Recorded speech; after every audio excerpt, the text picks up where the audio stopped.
Here. Grant? Aye. And we have the pledge of allegiance.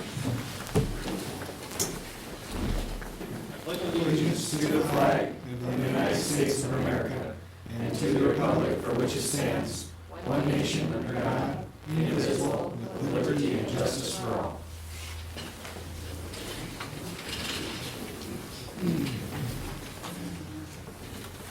First item on the agenda is approval of minutes from the previous meetings. There's no complaints, I'll make that motion to approve the minutes for the previous meetings. I'll second that. All right, motion made and seconded to approve the minutes of the previous meeting. Aye. Joe? Aye. Jason? Aye. Grant? Aye. Motion carried. Do we have minutes of the meeting last Thursday? Next month. Let's see, claims and payroll. So we'll probably do a couple. Jason? Lori, on the clerk treasurer report, I don't know, Mike, probably help, but, we're coming $20 in scrap iron and $100 in bulk water. Is some on water now, or water now is on water, but. Is that normal? Yeah, and we have It's before, over. yes, we do sell water, and I don't remember the specifics. The girls would have wrote up a ticket on it. It was a We would've road, got the- it was a road crew or something that was here that needed to fill their tank truck. And It's not very often, Jason, but very often you will see that. Okay. The one I had, I noticed in there was for the trenching and the plowing and the power. Do we have an easement? What's that? Do we have an easement? We're working on it, so that's not as, that is not as, with the boring crew, we just, it's something that needs to be done. That was one of my questions, we're getting copies in Norfolk now? They charge their contract. If you don't make so many copies, you get charged for those Okay. copies, both on the library and Bruce's lease. Okay. The road program for video consulting, is because I hadn't seen it before. Mhm. $2,300, that's Yeah. for, is that for what we're talking about today? Terry can explain that to you, the road Well, program. part of it is, it's basically for everything for, the budget and expense reports that were due in December, the 1 and 6 year road program, and then the lane mile reports that are coming up. It's kind of, we kind of bill it all at once, but it's for all of those things that. So this is like the year paid, or? Yeah. Basically, Unless we have to- basically that's for 2013, more or Okay. less. Okay. And then the trenching was a question, I thought we had our own trenching. I didn't know what he said. Trencher, we don't have our own trencher. We usually, any trenching or any boring work has to be done through a contractor. That is a big deal. I mean, are Montgomery's on board about signing an easement through their yard? Or We're working on it right now, that's all I'm telling you, we'll have to get that all squared away, so. that's a lawsuit looking for a place to have. Boring is different than trenching, No, if you're going through private property. so, but we're working on it. And then the plumbing, cable, plumbing, all of that for $20 break toilet and office, or?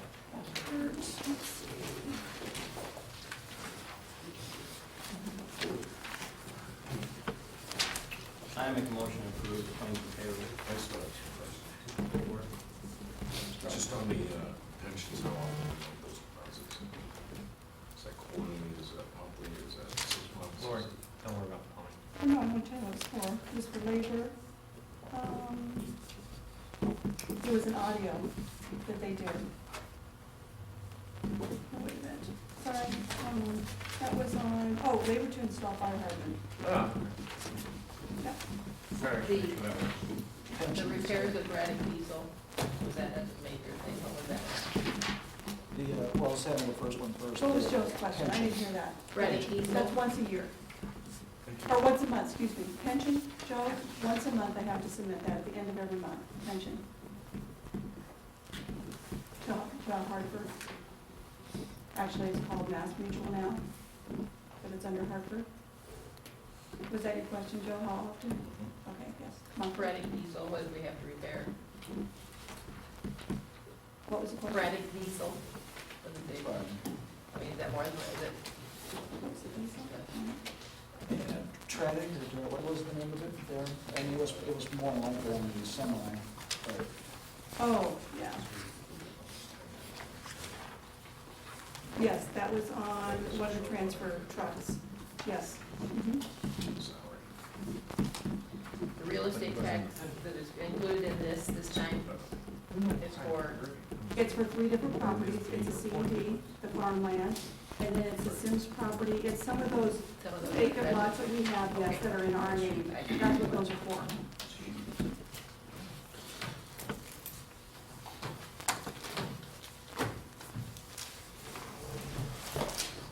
Is there a second to the motion to approve? I'll second, yeah, I'm done. Right, done.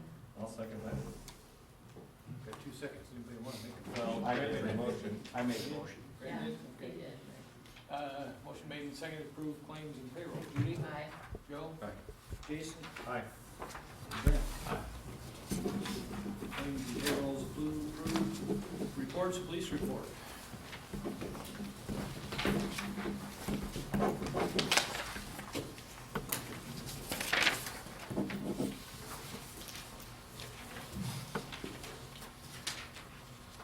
About time to get the speed sign again. We're gonna attempt to get that. Okay, great. The what? The speed sign on that way.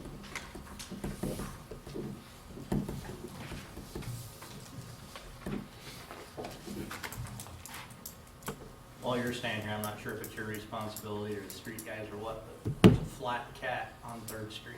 It's been run over. Basically the 300 block of Third. I'll get it tomorrow morning. We actually, we got a call about that late this afternoon and we told the guys, so Good. I don't know if it's been taken care of yet or not. I don't know if there's Not a backup little or bit not, ago. but the stop sign at Third during that culture in Maine flew over. Yeah, it's, Are we That's- gonna get that put into the ground again? one of the ones, they put that, after we had that accident up there, they put a temporary, Yeah. and it's one of the, it's a tire rim. So if the wind would ever stop blowing, it'd probably stand up on its own. So, Then we just have to wait till spring to put it in. I picked it up at 6 o'clock this morning, it was out in the middle of the intersection.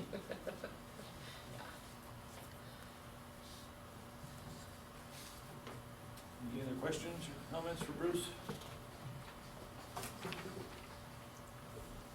William? I guess that's about all we have, unless you've got something in particular you wanted to. The vehicle that we picked up from the county, I don't know if you noticed or not, that's out on the road now. All the equipment's come in for that. Only thing we have to do is make a trip down to Pierce one of these days and finalize transaction, and we should be good to go. Third vehicle. Otherwise, that's all I have.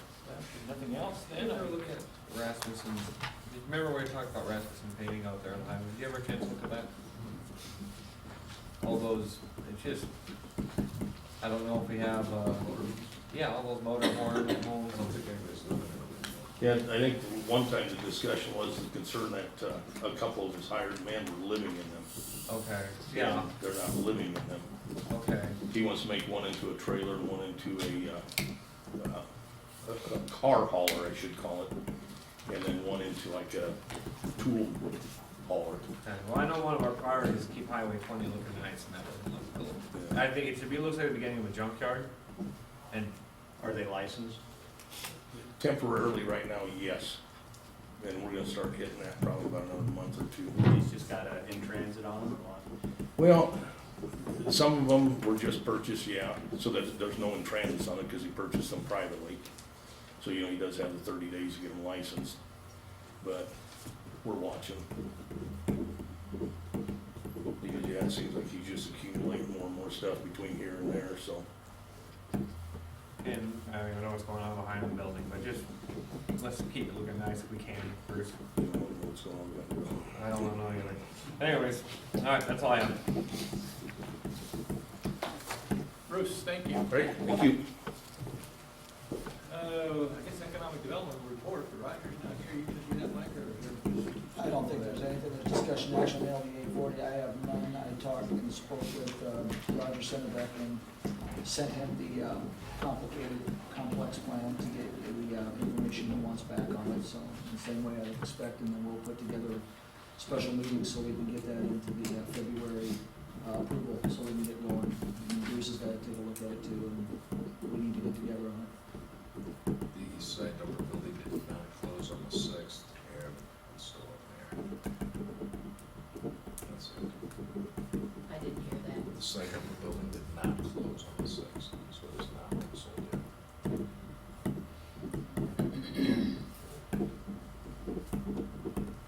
Let's see, Manor report, Julie. Just a couple quick things. Prior to the meeting starting, our license is due for the nursing home side. So I just had the mayor sign that so we can go forward and get our license renewed. On the last month's agenda, if you look at it very short, basically our new dining beverage bar was installed and finalized. So we used some of the foundation appeal money towards that. And the last thing is my contract is up, or was up, and due January 1. So you've been working pro bono the past couple of weeks? Yep. Trooper. Basically, the board, through the minutes, basically approved a 4% raise. Last couple of years, it's been a 2% raise, and they went to a 4% this year, with no other benefits changed. I haven't had any other benefits change since I've started there. Just fine.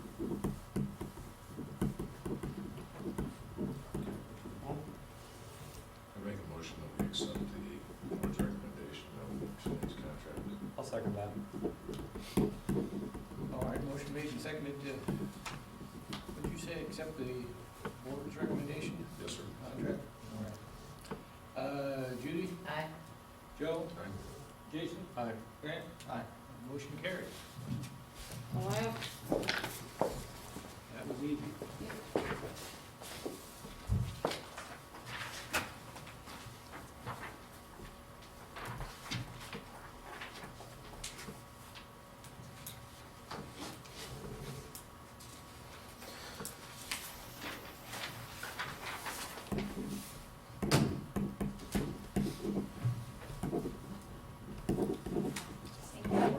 Julie will just send a copy down to the city office. Oh, my favorite topic. More than years, more than 6 year road. It's not you, Terry, we love you. Yeah. Do you all have copies of the 1 and 6 year plan? Yeah. Alright. I wouldn't recognize it if I did. I'm gonna hand out this brochure. It's Okay. I get another, very similar to all the brochures we hand out every year, so I'm not gonna go over too much detail, because it's essentially a rewording of whatever you had before. So unless you got specific questions you want.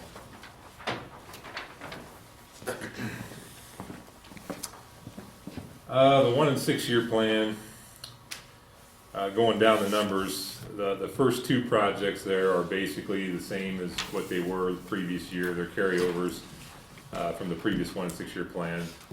The third project, number 57, which is Portland cement concrete paving 4th Street from Euclid Avenue to 900 foot north.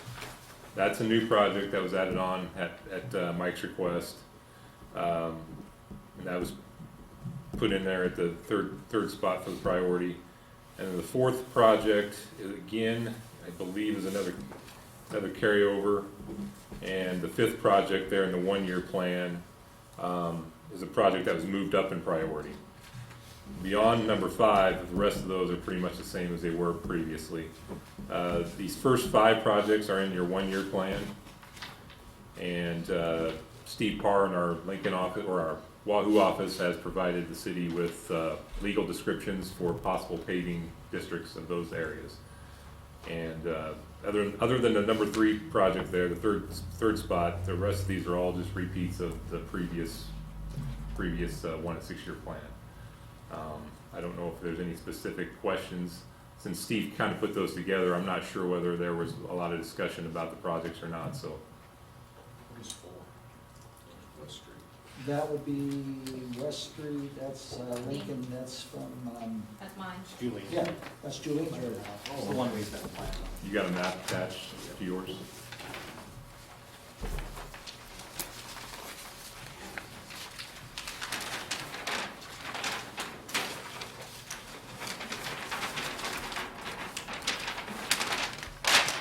And then the one right above is that new one north.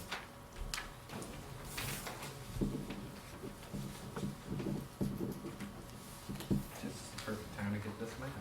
Nice.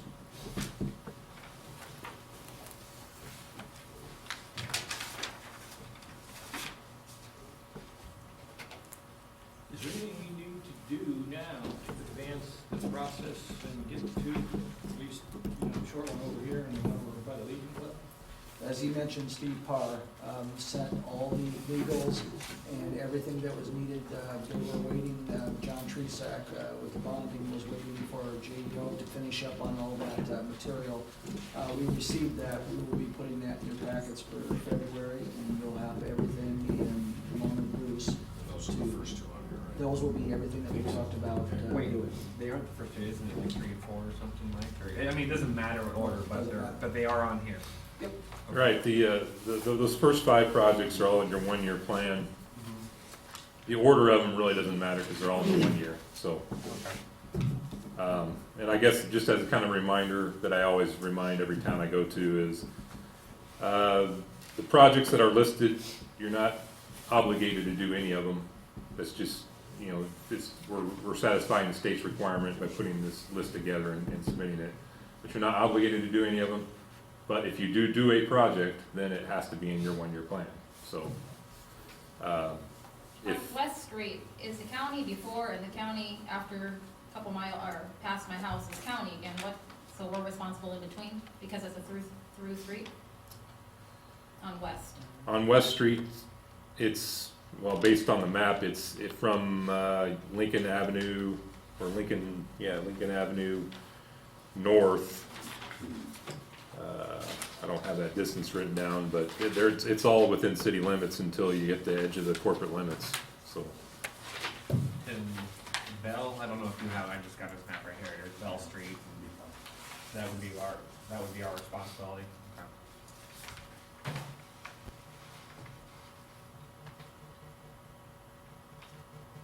Yeah, I don't know exactly where we are on that. I know we definitely wanted to do the one in front of the Legion Club last year and didn't get to it. Yeah, what is the next step with the paving district? Have a paving district and bring it to the council to declare it, and let Bruce do that through the attorney.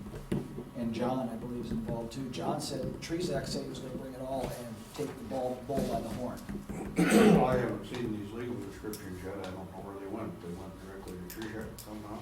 They went directly to Tresac, and then I received a copy, but it's too late for this. He'll set up, We he'll just set up the yesterday. necessary ordinances to adopt to create a district. And there'll have to be a formal procedure that they superintend, because they've got to bless it for the bonding. And once they get the procedure in place, then you'll bid the project, have bids come back and so on. On West Street, is it gonna hold up with all the semis that are going by, because that's probably 90% of your traffic, and why the road didn't, I know we patched it type last year, or 2 years ago, and we're starting to develop holes. What kind of difference will we do on that, because it's traffic semi? It's not gonna be asphalt, traffic. like, it's Right, not gonna be it's- asphalt like it is now. It'll be designed for the traffic. Is Bell Street Oshite's corner? Yes. Is Filter Street between Third and Fourth by chance on that agenda? Should be. Yes. Should be. It is. Yes, Yep. it's number 5. I think that's the one you've been wanting all along, right? Yes. So we'll have support for that, when we go looking at that. That's number 5. But that won't be done this year. Yes. Oh, it will be done this year.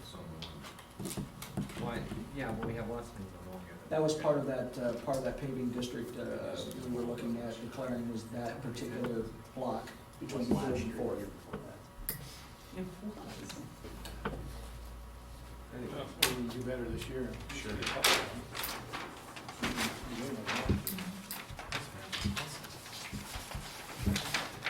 That's pretty much all I've got, unless you have specific questions. You'll have your hearing next month for your 1 and 6 year plan, so. Okay. If there's any changes you wanna make, then between now and then, get them to us so we can change the paperwork and that. All right, thanks. Thank you, Terry. Yep. It's the update of electrical study.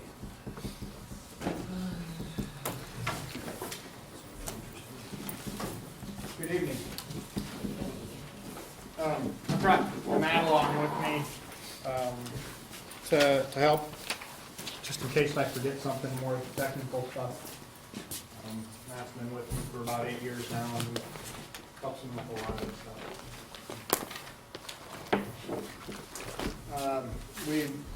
We've got we call it a preliminary engineering report, or your load flow analysis, to a point where it's time to bring it to you guys and show you what we've done and go through the options that we've considered, and let you look at some of the numbers and some of the considerations to take it to the next phase, which would be in developing a finalized capital management plan such that this is something that, and truly that you could take forward and complete a project. But it would step you all the way through the whole thing. The things that we look at very strongly are your existing system and how it operates today. Of course, your losses, the redundancy and reliabilities of your system, and then how your system is going to perform for the next 40 years. So this is taking it out to beyond to make sure that you're thinking long term and making sure that your system is operated and maintained properly.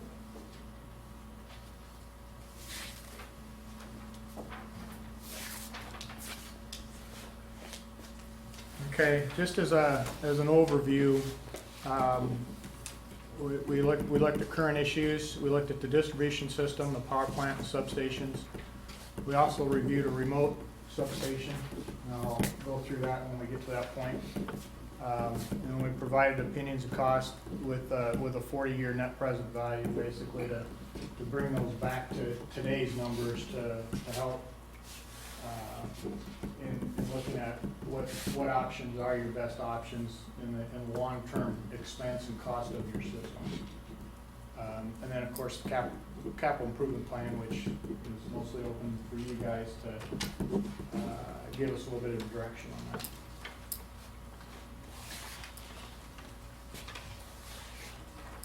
that. The current issues that we did find is voltage drop in excess of industry standards during backfeed operations. In other words, this is your system worked fine as it is sitting there today, but if anything failed between A and B, and you tried to back up operations in any direction at any time, and it failed every time. So essentially, if something goes down, you don't have a redundancy plan. It's fix it, which is always, we like our redundancy for backup operations, especially when you've got ice storms or heavy winds or something that takes the pole down. The guys don't have to go out there and replace it and work all night long. They can make some switching configurations and go back during the daylight when it's more safe. And then other concerns is the age of the distribution system and of the power plant and the switchgear. Those are very antiquated systems. So those are the current issues that we have. You have. Thanks.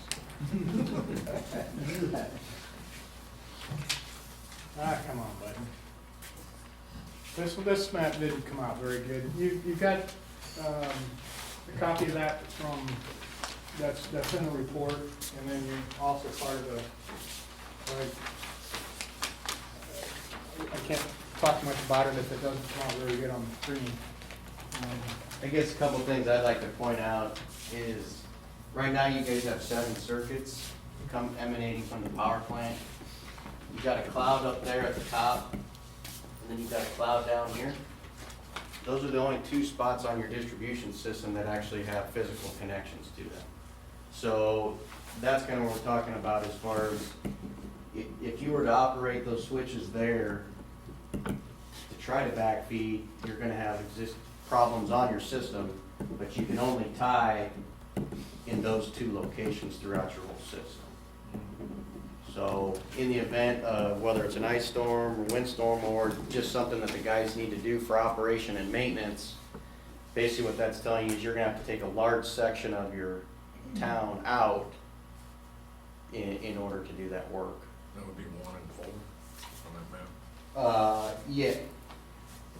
This is 4, this is 4 here, this is 8, and then this is 1 They got and one- 4. They got 1 up at the top. We've got some better maps. One's the light blue circuit, Okay. Okay. And then and that ties, We added this one at the last minute. this is green, which is Eaton Valley, it should be 5. Okay. So that's your tie between 1 and 5, kind of up in the south of the hospital, directly east of the care center. And then this one's down here on 9th and Line, I guess, just north of there, which ties your southeast circuit number 8 to your east circuit number 4. I think that's 4. And there's a legend down in the lower corner, so. But those are the 2 spots existing that we've got that we can tie.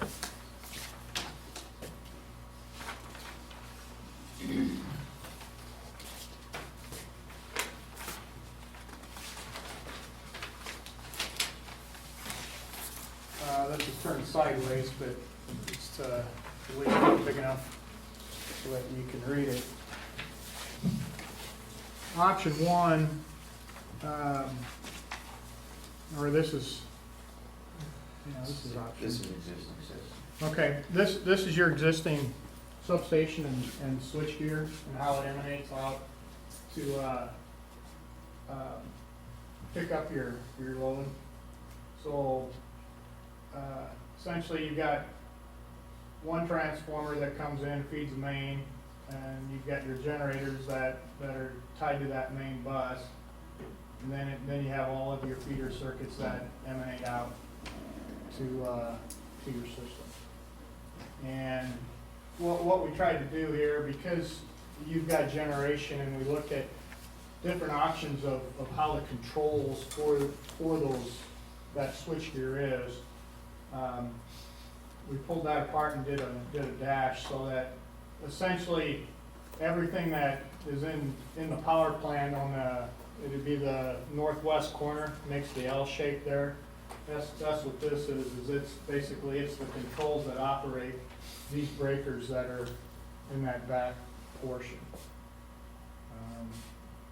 This is that area, this is all live bus on the back side of that. These breakers are 60s, 1960s, so they're already 50-some years old. So we've upgraded these ways. There's not many systems around like this one anymore. Not good, And this is one of the things where, today, yeah, that's gonna operate today, but can I say that that's gonna operate another 40 years? I think the age of it, the contacts, the switching, the relays, everything within that stuff is gonna fail on you. And the longer at some point, you'll start to have failures at multiple times, so then it just becomes a real nuisance, a hassle, and almost an emergency that something needs to be done. So for you today to plan for tomorrow is the whole goal of the thought process that you need to start thinking. And another thing too that we also try to think about too is the safety of the operation and maintenance that does need to be done on the system. And this is one key area that is easiest to say is very dangerous. We do have some areas out in the distribution system that are very difficult to operate and maintain due to location, quantity of circuits that are there, and some of that nature. But with that being open bus, there's no protection for anybody that's working on it. You do have the credit from an arc flash standpoint of that all of your controls are remote, so that nobody would be in this room, and I really would hope nobody would be in that room when you operate one of those switches in case of an arc flash, because the distances away from that, basically, you wouldn't be able to be allowed in that room for that, with the levels of arc flash that would happen. So it's another part of the safety.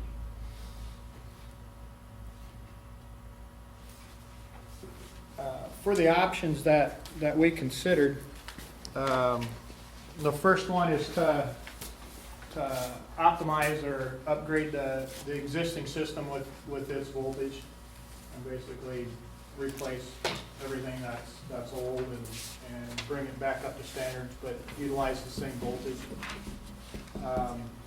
The second one is an upgrade with a new substation. And the third is upgrade voltage with a new remote substation. And the reason that we looked at the remote substation is ideally where your heaviest load density is by the school and the nursing home in that area. So to reduce losses more, or try to provide a more reliable system, that's what took us that direction. So that's what remote substation, help me, I'm completely ignorant to all this. Remote substation means if the other two blow, this one will stay going, or? No, it means that you take your existing substation and move it to that remote location. Uh-huh. So then you're gonna be remote from your power plant. Okay, But it wouldn't be two substations, it would still just be one substation. okay. I'm sorry, I was looking at the new remote substation then. Okay, well, I'm probably gonna have I to guess- go home and look at electrical distribution for dummies to like really comprehend this. I just wanna make sure Okay. we're doing here, so. absolutely, and we're just bringing it to you for the first time. Mhm. We'd be happy. Well, there actually is some steps that we need to go through and Okay. process and discuss and those sorts of things. So this is just bringing it to you for the first time. Okay. David, with all three of these, that would include upgrading the transmission lines, right? Or not? Yeah, the distribution, yes, absolutely. Yes, it does. That's the very first thing. What's this upgrade? This is something that Jake and Troy would be capable of. Well, I don't know Troy, but Jake. Jake, most certainly more capable than, as he talked about the open bus, that's a safety hazard. That's what I call the Frankenstein room in the area. Yeah, I mean, this is an area that I control right now, even allow people in there that has a safety monitor. If anyone goes in there, I'm aware who makes their presence in there. So if Troy and Jason or someone go. But yeah, if you're actually throwing and working with the generators, nobody has any business being in that other area, the way it is right now. And it has been upgraded compared to what it was when we put tractor batteries in there at one time. I remember that. But we got new tractor tanks. Anyways, okay.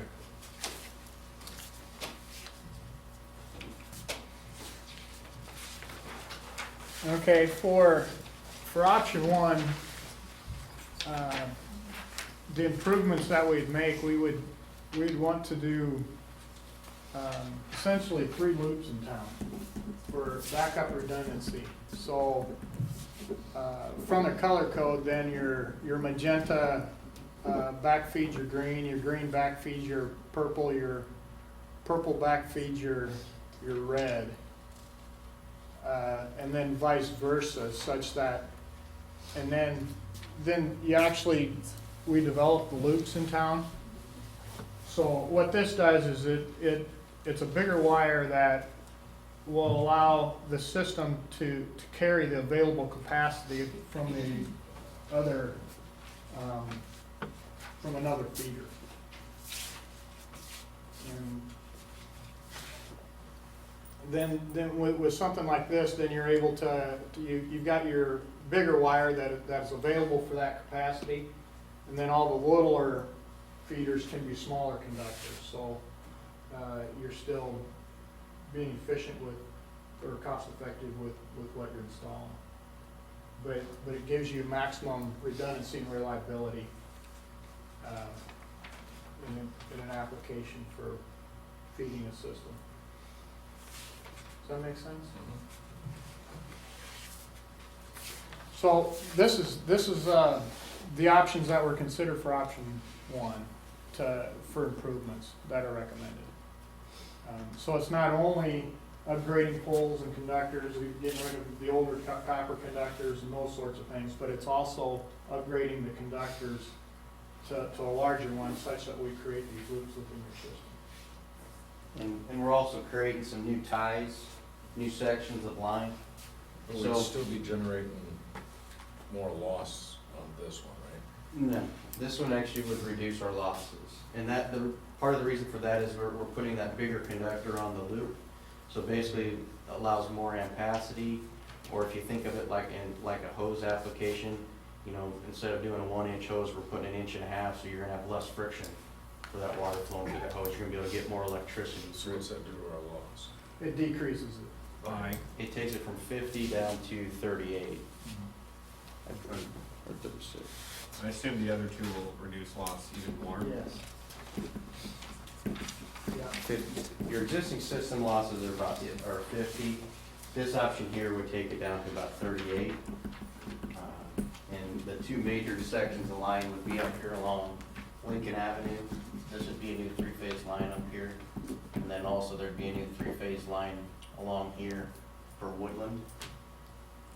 Basically what we found is your existing tie up here, even by increasing this to 4-aught ACSR and increasing this to 4-aught ACSR, the hospital and the care center up there have that much load. We had to add this here to feed the hospital either off of this or this, and then split the south half, kind of break that into a north and a south in back feeding purposes. And then Woodland would kind of be that separation. In Woodland, yep, would be that separation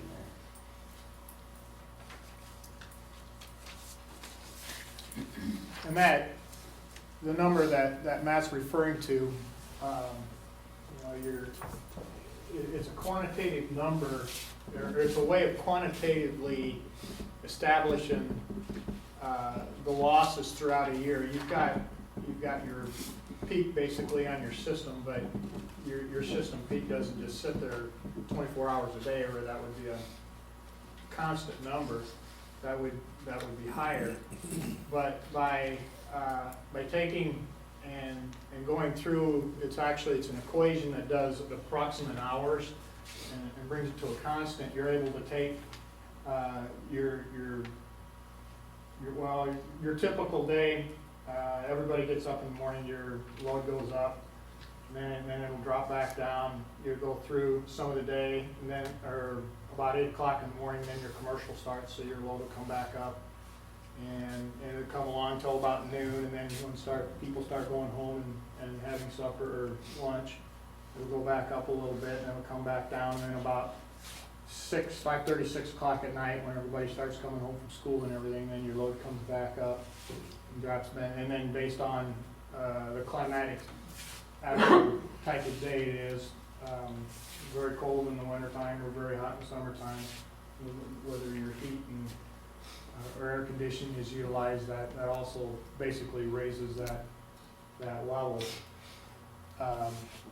So then by looking at those losses and multiplying it through and counting as a kilowatt hour loss, then you can look at what your base losses are, of your existing system today. And then every upgrade that you do, then you can quantitatively adjust it for the reduction in losses that you try as your different options, your considerations. So that's how we're able to do that. And we're able to quantitatively develop a number, then also we can project that in dollars. And all the losses are calculated, computer-generated losses. This is not actual measurements, eh? These are computer-generated losses, that's correct. These are based on the losses that the system has as existing. It's calculated, and then when you make your changes or options and consider those, you will get a different numbers loss. So then the difference between those is So what when he you're says doing. 50, what are we losing 50 of watts voltage? The existing system losses is 50 kW, KW kilowatts. which is with respect to your demand. Okay. So on an average, that would be 50 kW, 24 hours a day, Okay. 7 days a week. But in reality, when it's like peak, it could be 70 more than that. Right. Yes, you got it. Okay. Can we equate Well, that on down? occasion, Yes, we equate it to dollars, that's exactly correct. And we've got that coming up. Okay. for water, sometimes they'll measure pumped against sold. I mean, there's been no analysis like that done here for the electrical. Distributed against billed or something like that to see what the physical actual loss is. You're about $1 million, or not $1 million, 1 million kilowatt hours. Yeah, Dave's done some of those Per year? losses studies. So you do have some action. Yeah, and that's looking at what the city bills on a per customer basis versus what they receive from their wholesale supplier. Does that kind of equate to what the computer is telling you the theoretical loss is? The kilowatt hour loss that you're gonna see is your distribution system, your transformers, your meters and everything. Mainly what we're looking at more here is purely your line loss in this application. We've got no way of really equating, you know, each individual meter. What we do is we take your peak demand for your system, and then we take your total KVA of your system, and we take that peak demand divided by your total KVA. That gives us basically a KW per KVA. And then, so if you got a 25 KVA transformer here, you multiply 25 times that number. That's how we load your distribution system. So that's how I put a demand basically on your transformer. So, What's on an efficiency level, and maybe there's not one bog this down because I don't want to, but 50 is where we're at KW. When you do your work in, say, Battle Creek or some of the other places, what have you reduced the KW down to loss? A 4160 system like yours, your average losses are 12 to 16. And, And we're at 50? excuse me? And we're at 50? he's So looking we're at at 12 That's a 16%. that's a percent loss, which is the difference between what you bill and what you pay MPPD for, as a number of percentage. Upgrading voltages, you should be better than 6, down to 5. I think we used 6 here, didn't we? About what we. Well, we could reduce the 50 kW demand losses down to 16. So that's 68%. We can reduce that by converting to 1247. Now, if we just upgrade the system from the 50 to the 38, it's about 28%. So if you wanted to equate that 28% to the 1 million kilowatt hours that you're losing, that would be about 280,000 kilowatt hours, purely on a kilowatt hour basis. Most of the time when you look at a distribution system, the only thing you have is kilowatt hours from the billings. You have really nothing to look at. compare KW to KW, just because you don't have demand meters on every one of your customers. That's, so there's really no way of looking at that. The only way to look at it is on a kilowatt hour.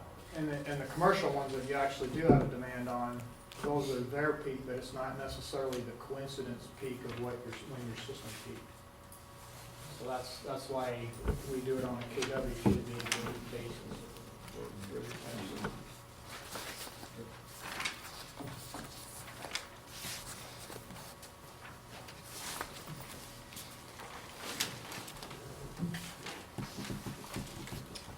And option one actually is very similar to your existing system, except for we took and put a new building outside of the existing power plant and put all new switchgear in it, and then reconnected controls and we put new controls in also. So that upgraded basically all your switchgear. And then, of course, with the distribution system. But with option one, that's essentially looks just like this one, except If for you're gonna put up a new building, though, doesn't it make sense to do the remote thing? I have my opinions on the whole thing. Actually, Jason hit on one of I'm them. asking him, the expert. He is the expert, but I do have my opinions. Yeah, you gotta watch your look. Well, that's because he said he'd do everything 5 birds or less. I'm trying hard, Joe. I'm trying we'll hard. look at the remote thing also. Okay. Um, I just meant if you're gonna have that expenditure either way. I haven't seen, I mean, I skipped to the spoiler, and I'm kinda leaning towards where you are. I totally am, but anyways, go ahead. What was your question again here? Why go to remote? No, if we're gonna build a new building on this option one right outside the existing plant, why wouldn't we just go to the remote? Bless you. Thank you. Well, you still have to have a transformer that steps your voltage down from a sub-transmission level to a distribution level. And that's here. So the remote would only be an option with 2 and 3 then? Well, only with option 3. Oh, okay. The main reason is cost. We wanted to review a couple different options for cost. Again, just to bring them to you. And we've got it all broken out in the report as far as this table that we have is actually just the final result, but the report does have everything itemized down, separated all and broken down, so the numbers are all there for you to review. And the numbers that we did use, we use contractors' prices. And the same way with engineering and everything else. And the main reason is that we kept consistent prices throughout. So the cost of an installation, we want that compared equally throughout all of the options. And I do believe we're high with everything, but especially if you have your own guys working on some of this, yes, you can definitely reduce those costs. But I can't come up here and you go, well, that sounds like a great price, let's do it, put it out to bid and let a contractor, and then my numbers wouldn't be right. So that's where the capital management plan and actually working with you guys to really step back. But the thing is we need to know a direction or which option. You can't, it'd be very labor intensive to separate and break every one of those options down. So we want to get a direction from you guys of which way you're leaning or what you think the best ideas are. I'd be happy to help you in answering questions that you have, but we need your direction. Does that make sense? It's not my money, it's your system and it's yours. It's yours. Like I said before, it is yours. So it's something that you guys get to make a decision.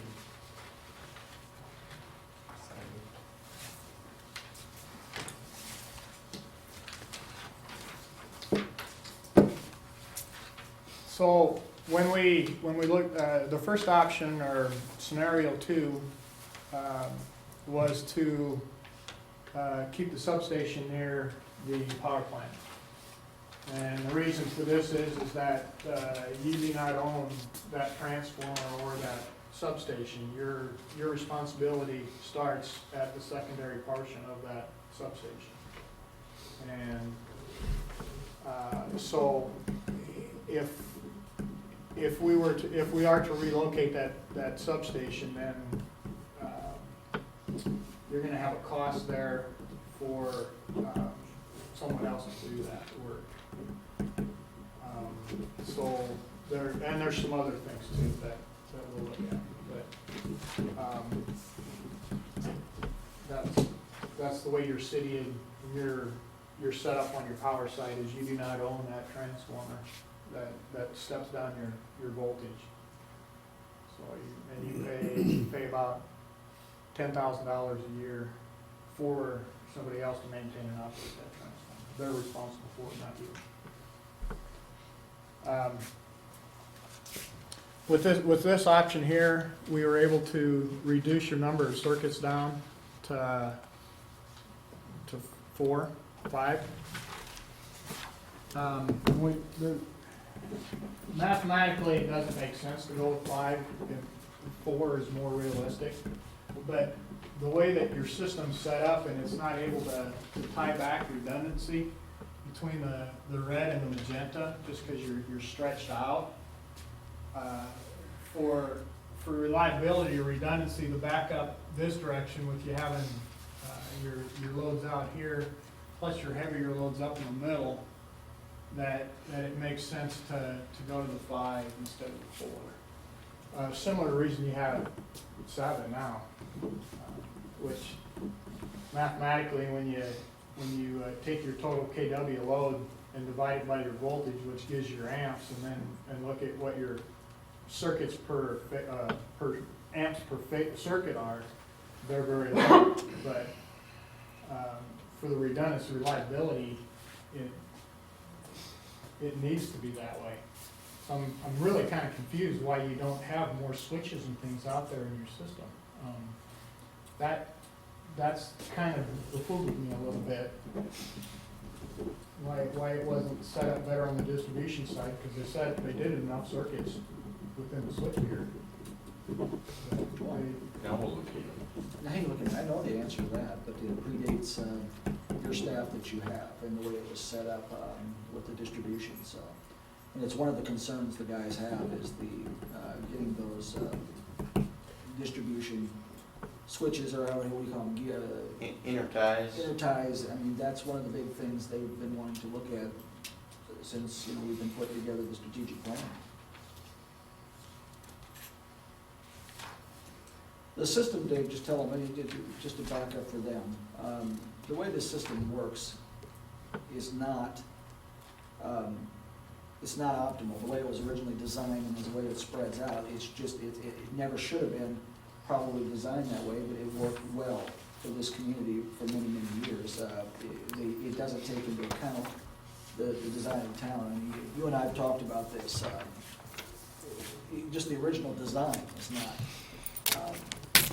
You can call it old school, and it's I want to say it's designed by somebody that used to work for an REA in rural distribution, where he's got 35 miles out that he's got to go, and so he starts with big wire and then goes to smaller wire and goes out to smaller wire, and he never looked at what redundancy backup or anything like that like a city has. And your system basically not built that way. It's not the way municipal distribution is done. Old schools. Old school. Correct.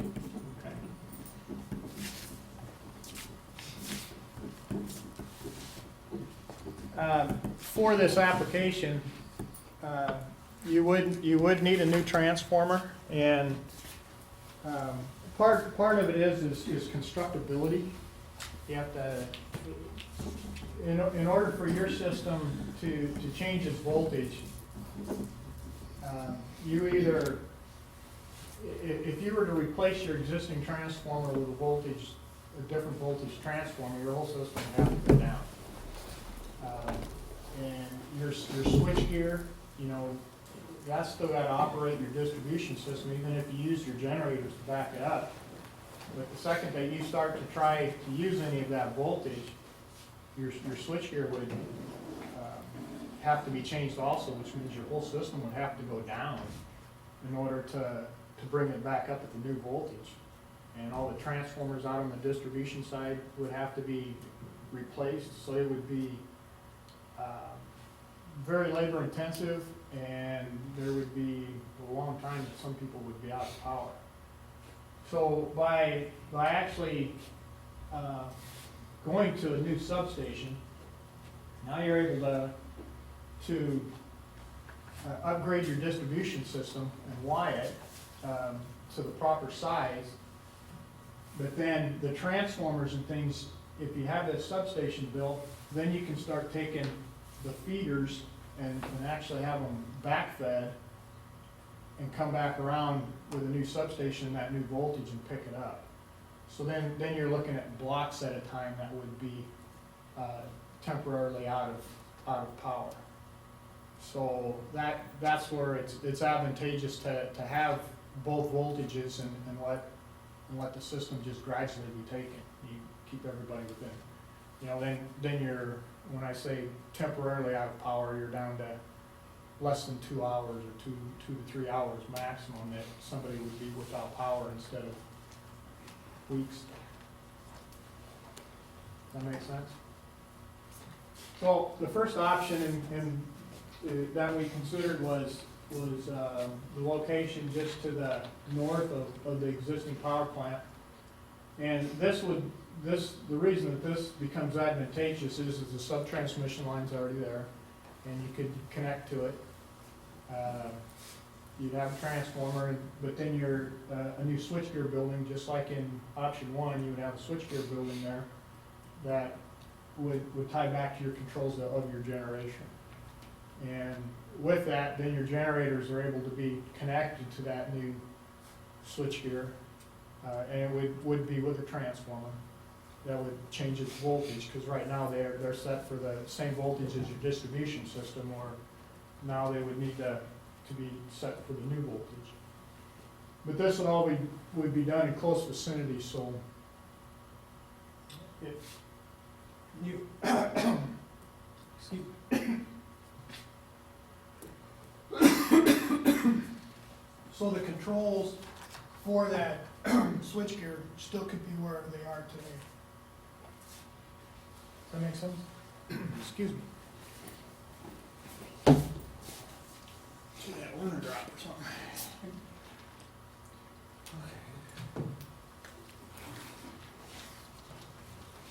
And with this application, it pretty much keeps things very similar to like people that are working there today. I mean, it would keep things very similar to the way they are now. As far as, you know, if they gotta generate and things of that nature, things would be pretty common to what the way they are now. Which is something else we kinda look at too, is you don't wanna throw something completely new, especially when you're talking this magnitude as well. Oh, so yeah, here's a one-line diagram, and it ties back to what we were saying.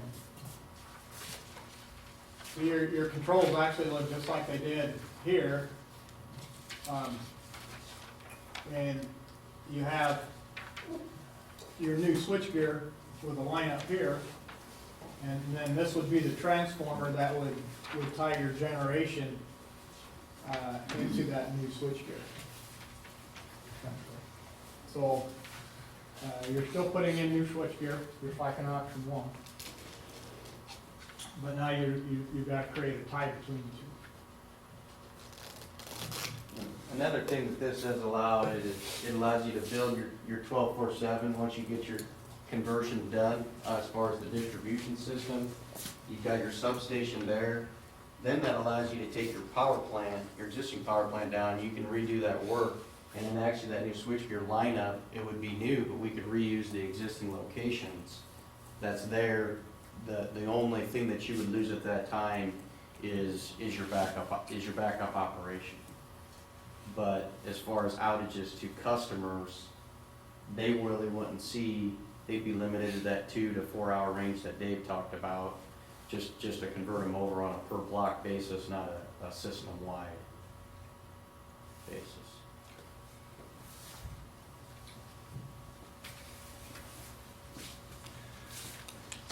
Are we good so far?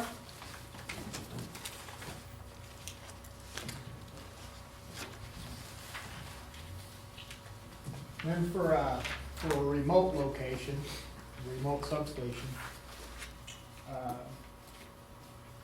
we looked at the area here that's close to the high school and the nursing home. This is where your big load is. So redundancy and reliability, these guys here, voltage drop, everything would be taken care of very close to your substation. They'd have a very constant voltage. Your load growth on your city, this is where you're expanding, is up this direction. Cool. We picked this spot because we believe that it's city-owned property, so we didn't have to add purchases of property. We would need to put about a mile of sub-transmission line in to get to this spot, Change the look. so Is that really the only difference then between 2 and 3? Is the remote? almost, we need another set of switchgear, Okay. but otherwise, yeah. Right here. I mean, it's as easy as just putting it here. This is, is this a new? No, but this is not. Really? $dollar amount. And the reason, here's the one-line diagram for this. Now, here's your remote substation, but you still need, and here's your generation, but you'd also need another set of switchgear here to get your voltage converted to the right voltage in order to keep it the same. So basically, you need a set of switchgear for your generation to step it up and get it to the number of circuits. And then you would have your remote location switchgear. So you do need that extra set of switchgear. If you went with 2, would you still have the ability to grow like you would with 3? Bless you. Yes, I would say you would be able to. When we went to option 2, at option 1, you were able to operate at normal operations, and we used 5% voltage drop at end of line and that's through ANSI standards and everything. That's where you were bumping that 5%, but you're setting there. So that's why you say normal operation at the voltage that you're setting at, it is within standards. But in any of the backup redundancy things, that's where you were way, I mean, you were up to 9 and 10% in some places. So it was like, there's no way this is gonna work. That's why we built the loops and upgraded the sizes of those wires and everything so that you could have redundancy, reliability, backup operations and stay within that 5%. When we went to the 1247, we were able to reduce all those wire sizes from 4/0 to 1/0. And worst cases with the loops, backup redundancies, we were at 1 and 2% voltage drop. So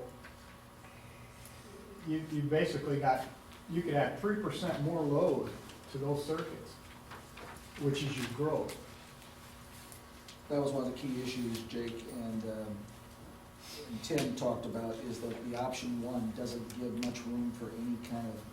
Just seems like a Band-Aid, it's like we're spending a lot of money, but we're delaying the inevitable. Is that- You need to put your voltages up. Makes it more efficient. Right. Well, just on the lost savings is gonna help pay for it.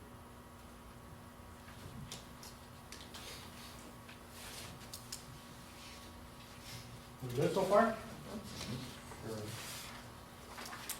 you have a question? We all agree It's either 2 or 3, right? Okay, so this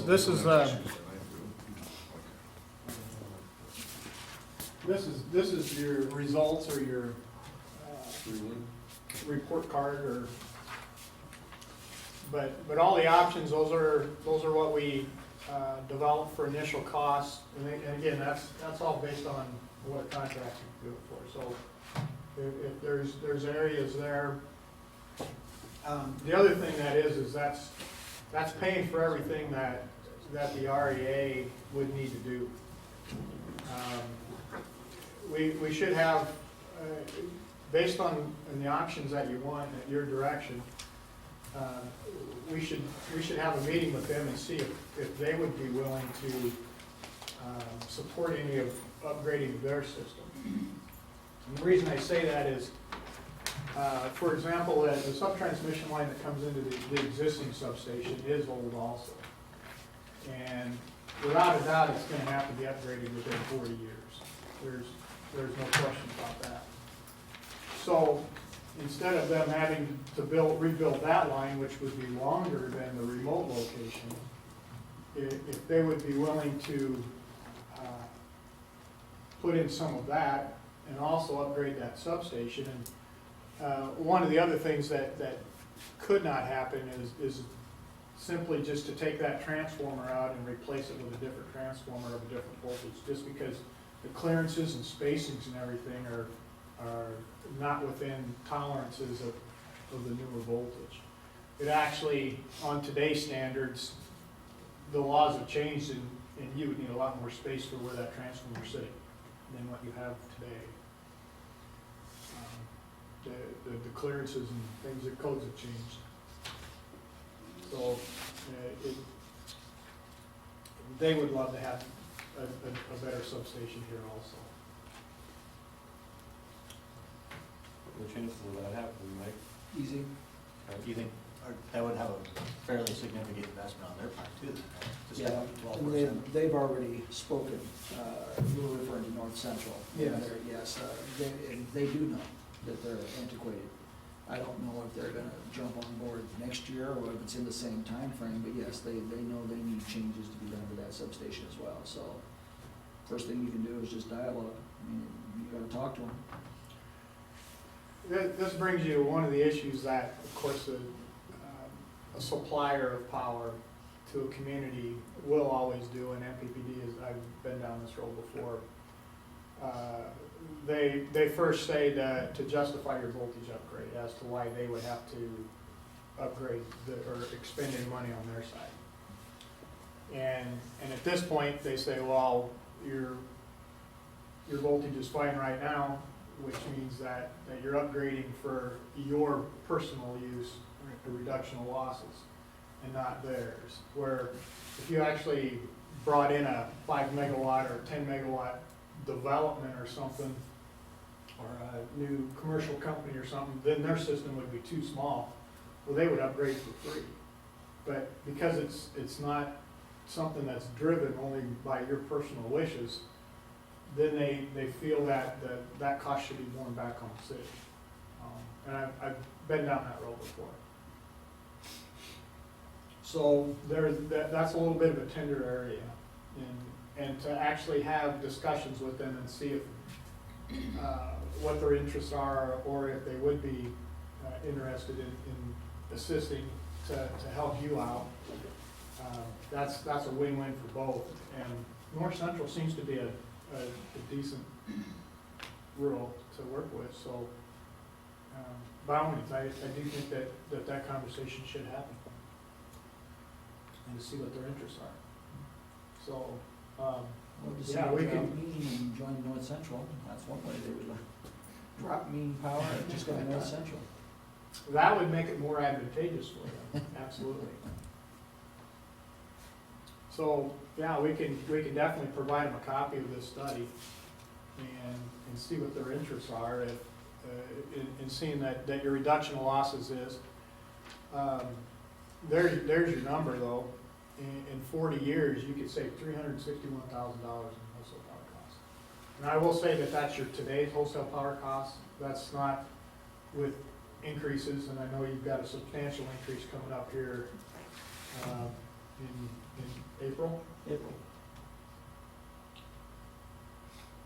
Yeah, what's a $5 million capital improvement gonna do to that raise? That raising the rate? Just ran an amortization schedule, and I think it's about $360,000 a year for 20 years. That would be if you bit the bullet all at one time. Did it all at one shot, and hired a contractor to do the whole thing. Yeah. So that's where it comes to you and your thoughts, your considerations in development of a capital improvement plan that will allow you to make this step and make this happen. And in our opinion, a guy needs to go at least to the new buildings. We do believe that. To reduce your losses and to be efficient is good planning.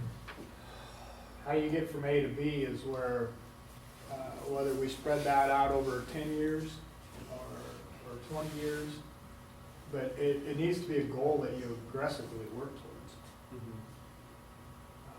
And to develop the plan to do that is what I really think that you guys need to consider. Mike, what's your opinion? At the very least, we look at option 2, and I think we had leaned towards option 2 several times. The remote site is the if you want to call it the gold plan. I mean, that would be where you want to be, but the very least is option 2. Option 1 is substantial upgrade, but it's, if you look at what they're presenting, we're not Really a increasing. Band-Aid. Yeah, I mean, it's a little more than a Band-Aid based on the distribution system, but you're not helping the voltage increase, if I understand what we've been talking about all That's along. correct.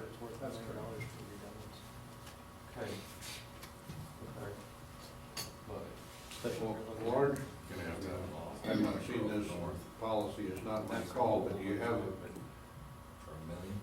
any sort of a general feeling how much of this expense is the looping and the redundancy as against just safety and reliability? You've got safety and reliability over here at the plant. You've got don't fry the operators. You've got that whole thing.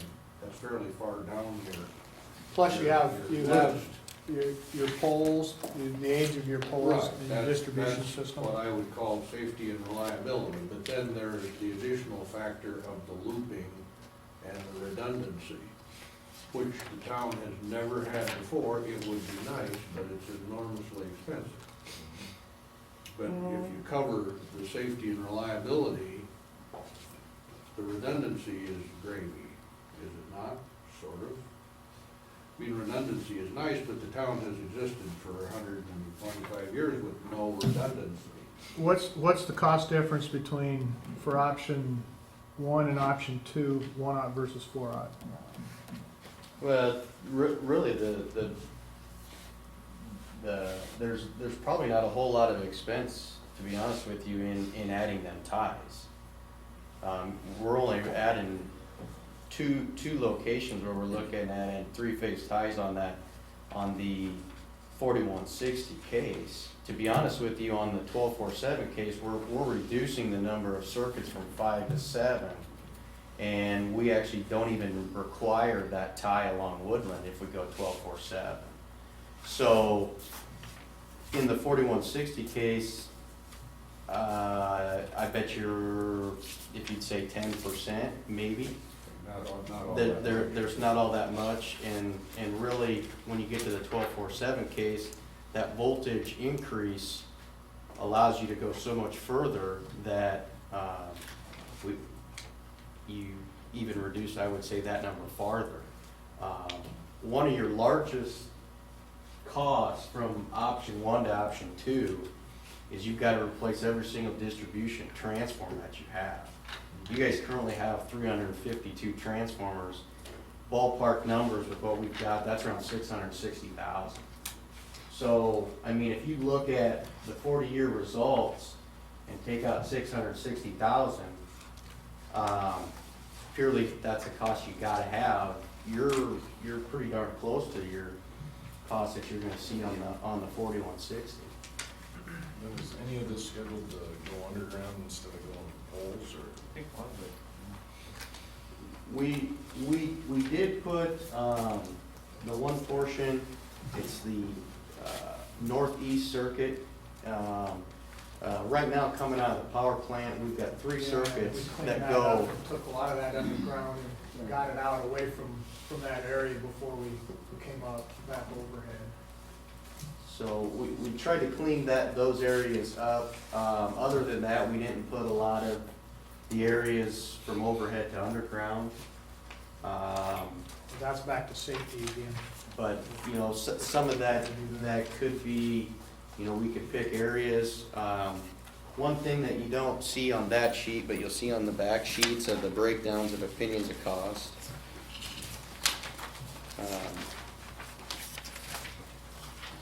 If you go to like, they're all like 404, there's 3 different sets, option 1, option 2, and option 3. Yep. You know, we did it on a percentage basis. You know, we've got contingencies in there. So, you know, on a $5 million project, you know, we've got $500,000 in contingencies.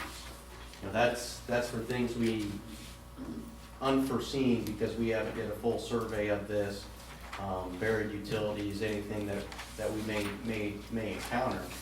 But that also allows, Joe, for certain areas of, you know, yeah, we want to put this underground. Well, you've got a little bit of cushion there to, you know, to take it and make it what you guys want as well.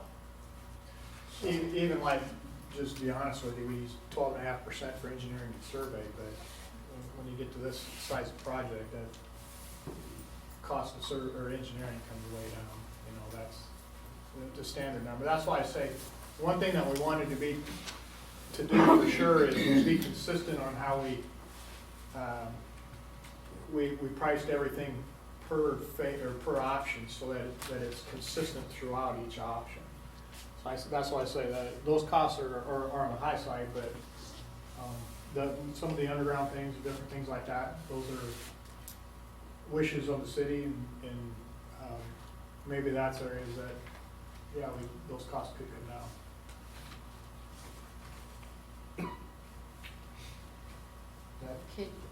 Can you give me an idea what the advantage of the remote system is over to? It's putting the substation out where your heaviest density loads are. So you've got greater reliability, redundancy, better voltage for those areas. Remember, your load is still somewhat centralized here, and as you use the REA, we're spreading out lines that just keep going out and out and out and out. In municipalities, that's why you see like a lot of them will put substations on the edges, and depending on how big they are, many substations. I mean, it would be nice to have one where your load factor is, and that's up right now, looking at by the school and by the manor and hospital. And one other advantage of that actually is, if you look at that map in there, is with having to build, you would be able to build that new subtransmission line tap off of the north central line. You'd be able to build that. You could also build that substation, and nothing would have to actually happen to your existing system.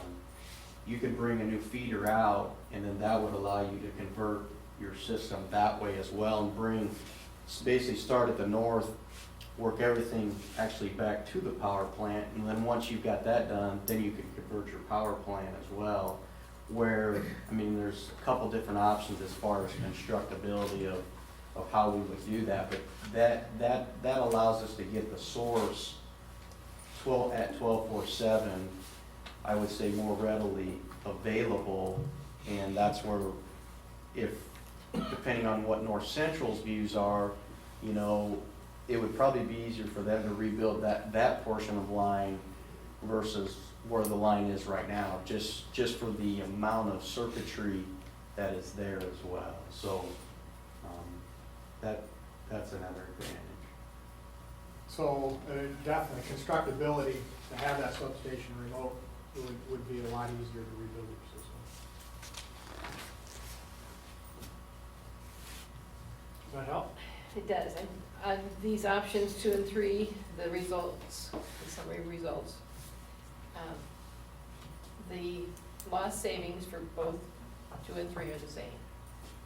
And at the 40-year results, we're at different amounts. Yeah, because they go like this, take this minus that equals that, this minus this equals that. This minus this does not equal this. Yeah, I see there. It doesn't there- have the same, Yeah. it doesn't Yep, have the doesn't same work. building. Right. Well, It's supposed to. yeah, that, Okay.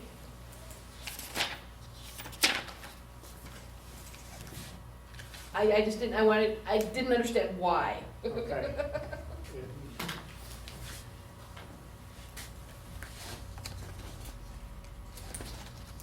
I can see where, I mean, it's gotta be based on. It's supposed to be basically 7.3 million minus the 360. yeah. Yeah. Just option 3, right. You're right.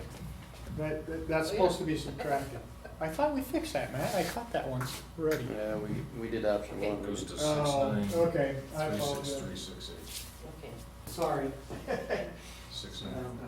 I apologize. 3.68. Yeah, it's only 6.9, right?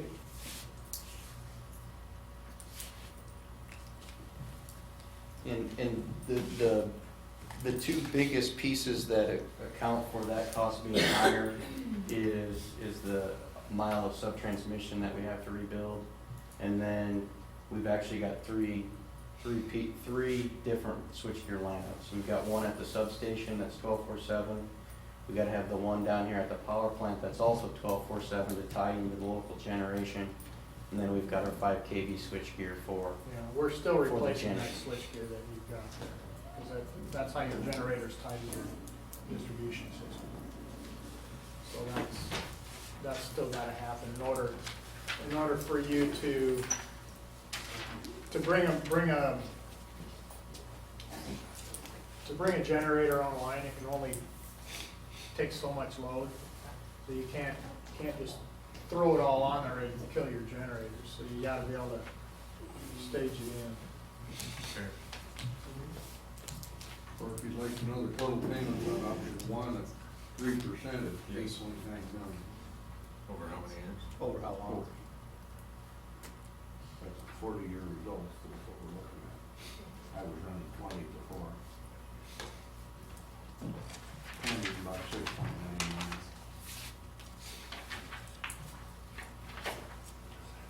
But that's just the John Treechek part of the presentation. He's not here, so I thought I'd stand in for him. Nice. So we just needed an update for anything information, no decisions gonna be made. Before they want to proceed forward, not tonight, but it would be something for the council considering, which, as far as what they're leaning, they're not going to be able to go any further with any kind of plan implementation unless we have a plan that we're leaning towards, at least trying to get an idea from the council. And that would be, right now, if you had to put your opinion forward, option 1 seems to be probably not. So they would just like to know if option 2 or option 3, which way they would lean to start planning. If you wanna try to break it into a 20-year period, you wanna do it all at once, stage it into different parts, that's, 'Cause most of those steps you've got there are sort of independent. All the chunks in your 26 chunks of improvement. actually, yes. We did try to break it apart, and for this one, we used about 125,000. With our phases ranged anywhere from 125 to 250,000. Part of that was kind of the start and end point of certain areas we kind of we wanted to get done. Yeah, the last 2 phases, 25 and 26, that's actually for option 2. You could relate that to option 3 as well. And the only thing that would change on that would be 25 and 26. the difference in cost that you would have there, whether the substation was local or remote. But that's kind of what we did there. What that plan looks actually at is basically rebuilding your distribution system on a per phase basis. It would require dual voltage transformers, and then once you got that completely done and then had your substation completed, you actually would not need 26 done if you were acceptable not having local generation once you converted it to 15 kV. But then you could gradually take your system over from 12.47 to 41.6.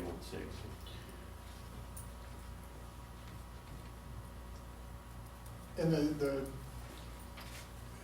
reason that a direction is needed a little bit more is even going through the first options, whether we're installing 1-out wire or 4-out wire, you have to have it in mind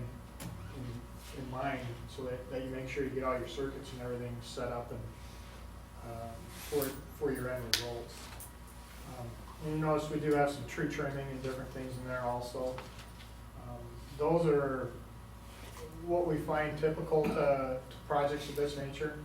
Those things have to happen in order. You're gonna rebuild that line, you're definitely gonna want all those trees trimmed and get your clearances away from them. You want a good system when you're done, so. We did try to include those. I mean, that's, this isn't our first one that we've done. We've done several of these, and that's what it takes typically when you do get a contractor in to do an entire project. Most of them go all at once. If so desired, then those are the other things that are required as part of the project. So that's why we didn't want to try to give you false numbers in any way. I mean, we wanted to be as realistic as we could as what we think these costs would be. So yeah, if your guys did all the tree trimming and tried to upgrade the distribution system, if you wanted a 10-year plan for that or something, then yeah, we could definitely, you could reduce some of those costs. But that, again, it's from your direction, what you want to do. Typically, in a case like this, actually a little small committee would be developed and would do some roundhousing to try to figure out the best option to bring back to a council. First step is that this whole thing was brought together in our strategic planning by Tim, Jake, and myself looking at this. We need to actually probably get together with Tim and Jake, and if you want a committee, if you want Grant or someone who's with knowledge of this kind of stuff, or anyone that wants to volunteer, yeah, I mean, you need to have a recommendation to come back to. They've seen a lot of the preliminaries that Dave has put together, but this is the first time they've seen. I was actually hoping Tim would be here tonight. Yeah, but I wanted to present to him also, but yeah, we'll probably set that up in the very near future to come back and present this to those guys also. That's, he's your main guy when it comes to maintenance and operations, so his opinion is definitely big in what he's comfortable with.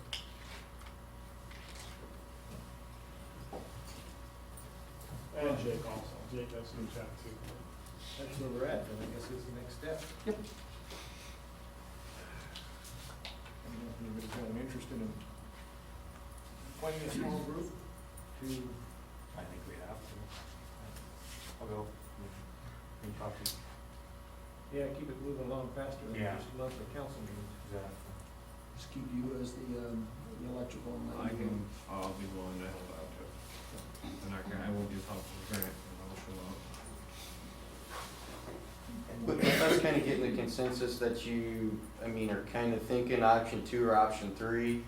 I guess would it be acceptable with the council for us to have to maybe start some preliminary discussions with North Central? Well, we would invite them to one of our meetings.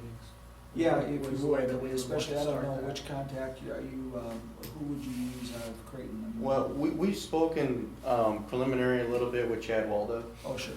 And, just kind of, we wanted to let him know that you know, we were doing a study for Plainview, and this is some of the options that we were looking at and things of that nature, so. I mean, Chad would have enough seniority at that level to, or would he have to? I mean, I think he's gonna have to go higher, but, you know, that's kind of where one of the other things too was, is we kind of wanted to get a feel for, you know, it's not for us, advantageous for us to go there if the council says, well, we want to stay at 4160, you know, we really have no need And to our take it arms were further. waving too much in the air to go over there and try to get them to iron something out, where if we have a direction from you guys, then absolutely, we can bring them to the table, and we can go through the whole process with them and explain what we are and ask for their feedback. Well, certainly from what I've seen and heard tonight, it sounds like everybody's talking about option 2 or 3. I mean, 1 seems like that's basically not really accomplishing anything. Oh, I know I'm leaning towards 3, but that's just me. That's just where I'm at. That's my opinion. Obviously, that's not set in stone, but at least No, you that's just give one an person. idea. That's just one Well, it might person. be something to go back to them with, I'd say. I'd rather have some input from Jake and Sure. Tim too. The only one input I'll tell you that, and Dave can vouch for this, is that, option 1 is not my, recommendation, and neither is Tim's. So, and we've spoken about it with Dave several times, but it is on the plate for you to look at. Take it off. I think if we just did 1, we would be saying that our town's gonna stagnate, and we're not gonna grow anyway, so why do it? And we certainly don't wanna put that kind of impression out there. Exactly. We wanna grow. I kind of like the idea of 3 too, Jason, but the thing that concerns me about 3 is if you put the remote, because the load is up there, but then we have a big thing coming in out on the highway, like side dumper was talking about doing, then the remote station's in their own place. The biggest thing for me, Go ahead. the biggest thing for me, I guess, is you're only looking at probably, I don't know, route miles, what is it, maybe a mile to the hospital? So you're not talking like Norfolk where they have substations out, 3 and 4 miles. You know, we're talking a mile from our city office, any place you could be in town. But I was also thinking, when we did that, where could we potentially have new subdivisions? There. I know Yeah, that's probably high on the, Bob, you But mentioned just real quick, we just let them expand. go. that'd be perfect. You said about You don't expansion. need a substation Matt and for Dave that. can address that. I mean, But it's still- obviously, with this built in now, side dumper in this area out on west of town, you want to explain to them how that would work now with the new substation as far as reliability? Maybe more. It's 40 Well, years. just to give you a simple rule of thumb, 5 kV per mile is a rule of thumb. So if your 4160 system, actually, you can go out a mile and that's it. You're done. You got to go to plan B. With a 1247 or 15 kV system, you're getting out to 3 miles.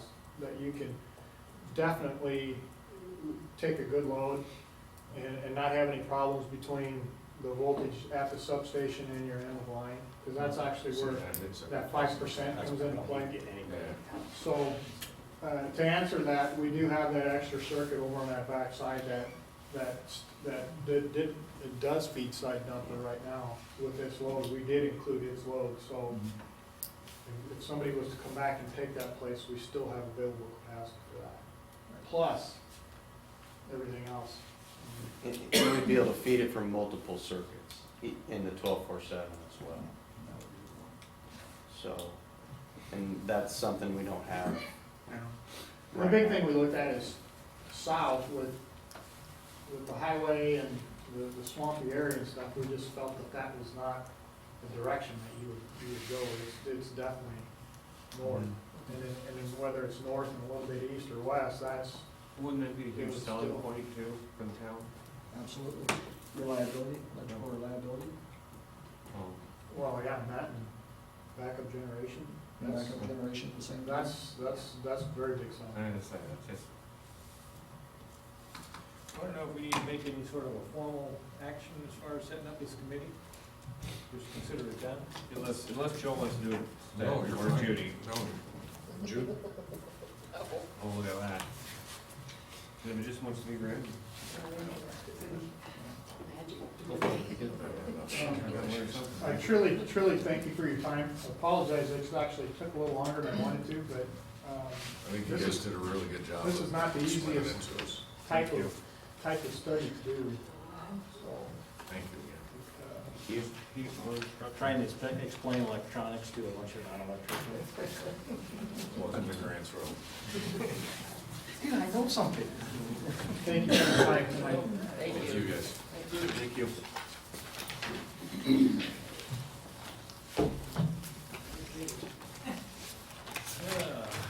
Approval of Keno grants, I guess is where we're at.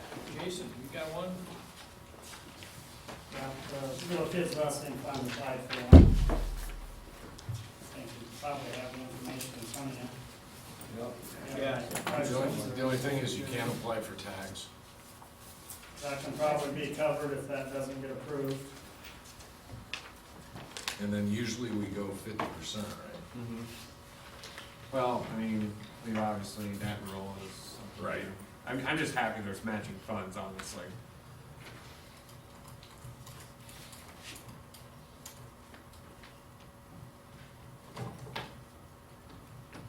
I make a motion to approve the Plainview Wrestling Club's Keno in full with the exception of the tax.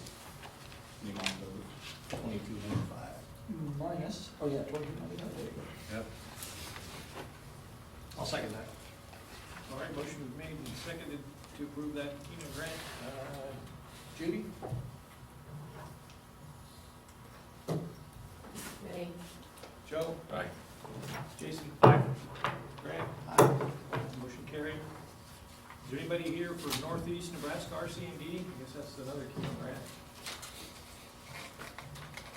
And Mike, we should probably get with Dennis because they really want to coordinate not only with Pierce, but with what we were doing on the county level as well with I've spoken to Jan. the USDA. 5 words or less. Yes, we will coordinate. Done. Jane. When are they, so, and Plainview Bowlers Club, are they here? Candy was supposed to be, I talked to her and that she may be out at the fire hall with Tim right now. I don't know if she goes out there on Tuesday nights or not. She's there every night, or well, every Tuesday night. Okay. Do we ever have the Bowlers Club show up for representation? Bowlers as well. Huh? Should we just move those to February then, when they can attend? I'd just be fine approving it, I know it should be nice to have consideration to show up, but That's kind of been one of the rules. The only part about the Bowlers Club is that the license fee is, we're a shortened season and they're looking to get that. That was the only thing they were asking for. And I know I'm not supposed to vouch for them at all, but it's hard to get Dave here on Indy nights and Well, but the question on the bowling one is they want $750 for the fee, but that's the entire fee. So their in-kind isn't really in-kind, it's just, that's the portion of that they're asking for. The bowlers program takes the $750 plus the amount of, whatever they need during the course of the season. They just come to you, it's not no, I'm saying if you take the $60 times the 25 bowlers, the math doesn't work, not with their in-kind. where would you, I'm not, there's the argument, there's no math, just that's what they're It asking. says project cost 1,500, it's not a project cost of 1,500, it's a project cost 750. I mean, read the little thing they gave us. I know, I wrote it. Okay, well, your math is not good. No, I wrote the entire grant. Okay, well, it says, total estimated project cost is 1,500. Or more. No, not according to this, it's 750. Mike, we That's told a you about portion of the bowling program. Right grants, right Keno grants. He's talking about Somebody has the to bowling work program. with these kids. You Right, you but do that's what not you what the feel grant's best for. in The there. grant's They'll not they'll for take the care entire of bowling themselves. center. And honestly, they come to grant is you and they've actually, they're very good ambassadors of all the programs that you've ever given. The Bowlers Club has always Get been a the good in-kind, ambassador of the they town. just made up that number. Joe's right, it says 750. You gonna vote on something or what? Says 750. Yeah, anybody wanna make a motion on that? We're talking about the Bowlers Club then? Eric, you know where? I make the motion that we give 50% of the NHSBF fee of $753.75. Second. All right, motion made and seconded, and basically approved $375 of it, is that what we're talking about? Yeah. Judy, Aye. Joe, Aye. Jason, Aye. Grant? So that And can one- we wait on this one until February? It says that a February first starting date. No, I'm talking about the Northeast Nebraska. Yeah, I thought it said it had a February first starting date. I'm pretty sure they're not gonna be up in business February first for a farmer's market. Right, and they're not gonna use any of the monies, Jason, till June. Well, then we can table it. I'm not sure, can we talk about it now? Yeah, I guess my thought is we've gotta be careful because it's kind of like a business. It's kind of like giving people money for a business. Because if you look at it, honestly, they're selling their items, they're selling their produce. We're helping them market. Well, and that's why I said it needs to kind of go through. Because there's only a $10, I was looking into it, there's only like a $10, what do they call it here? It's like if you want to be a vendor, it's a $10 per season or something like that to be a, well, they could raise that to take to $951. They already got a huge, they had a good match, they had more than enough matching funds, didn't they? Yeah, wow. Thank you. Thanks. Night. Yeah, yeah, Matt.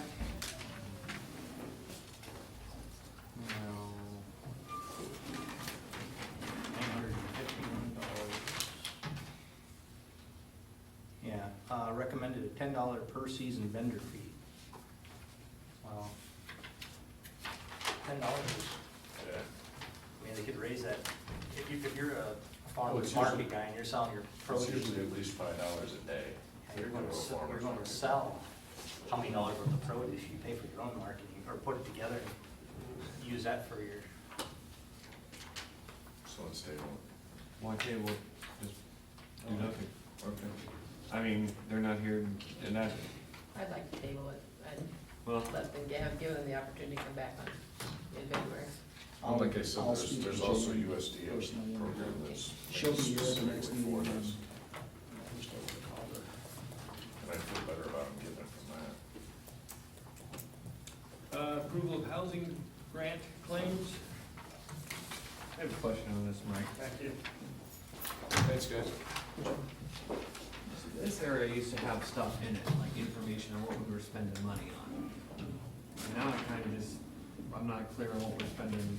Jason, not because they're actually doing some of the rehabs on the homes and they can't give us an address or anything. They don't have to ask, what are you doing? Right. What are you, changing light sockets, what are you doing? That's just my question. We're giving these guys money every month, which is fine, it's a good program, but I would, you know, it's still a big grant, we're spending money on it, what are we doing? And, This is just the general administration for the 7 1/4. This is just for Lee and Randy's services. okay, well. There isn't any activity other than their services. Okay. Administration, like Joe said. Okay. I'll make a motion that we approve the housing claim CDBG. I'll second it. All right, motion made and seconded to approve the housing grant claims. Judy? Aye.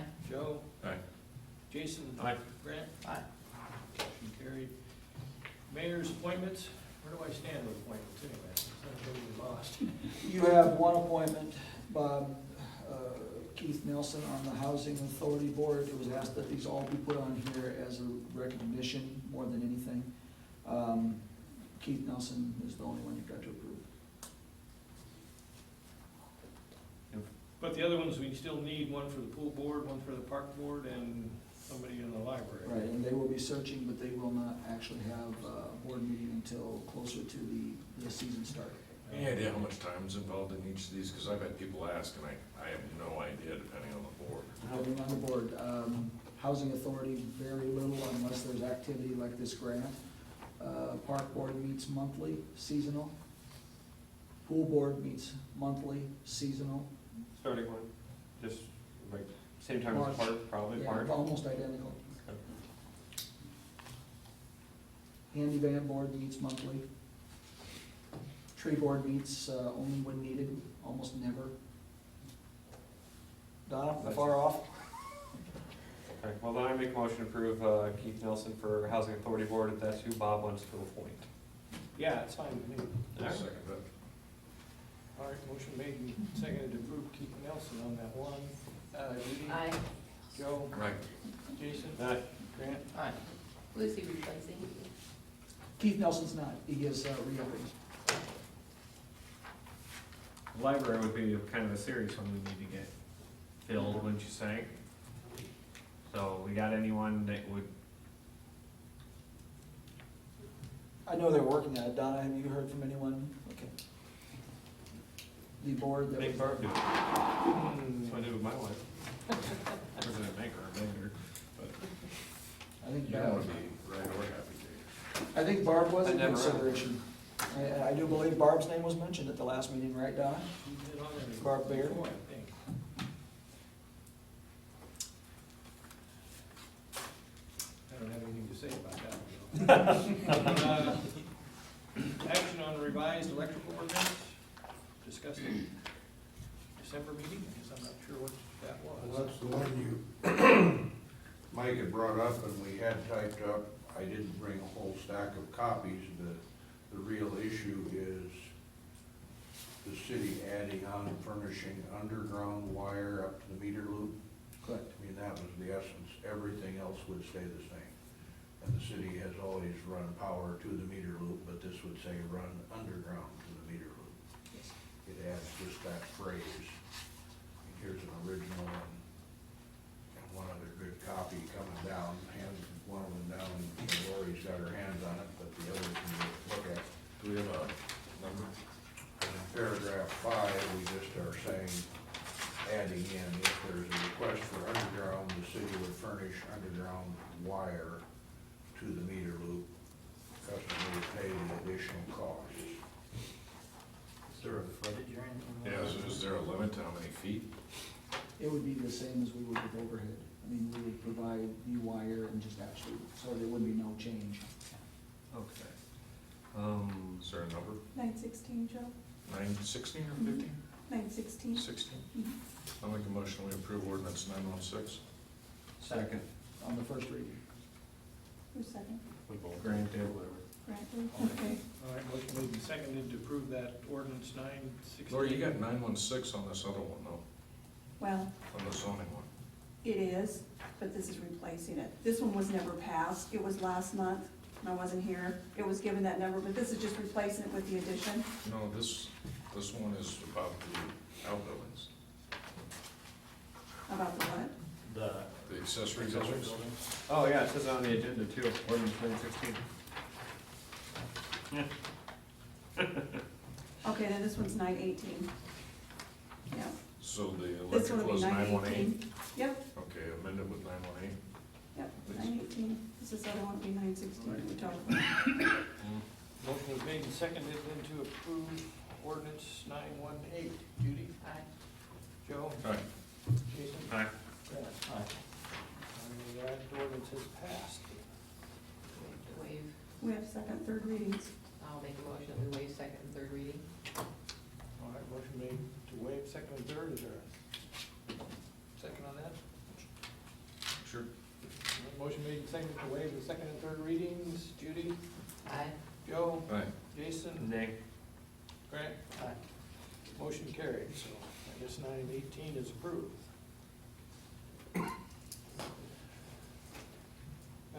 Action on model ordinances for the League of Nebraska Municipalities. Wait a minute, we Skip skipped back to 11. 11. Update on library. Update on library's new building, okay. Rather than myself, you have Donna here, she could probably talk to you and I will assist. next meeting is when? We're gonna have a community hall meeting for the open house like we did before. It's gonna be here on the January 23rd from 6:30 to 8. 23rd? 23rd, Yeah. yeah, because I just heard the 30th. Yeah, I heard 30th too. Yeah, well, it's supposed to be the 23rd. It's gonna be the 23rd. Yeah. Okay, well, it can't be there the 23rd. Oh. Putting down 23rd. What time? 6:30 to 8. 6:30, I'm pretty sure you already said that, and I didn't listen, sorry.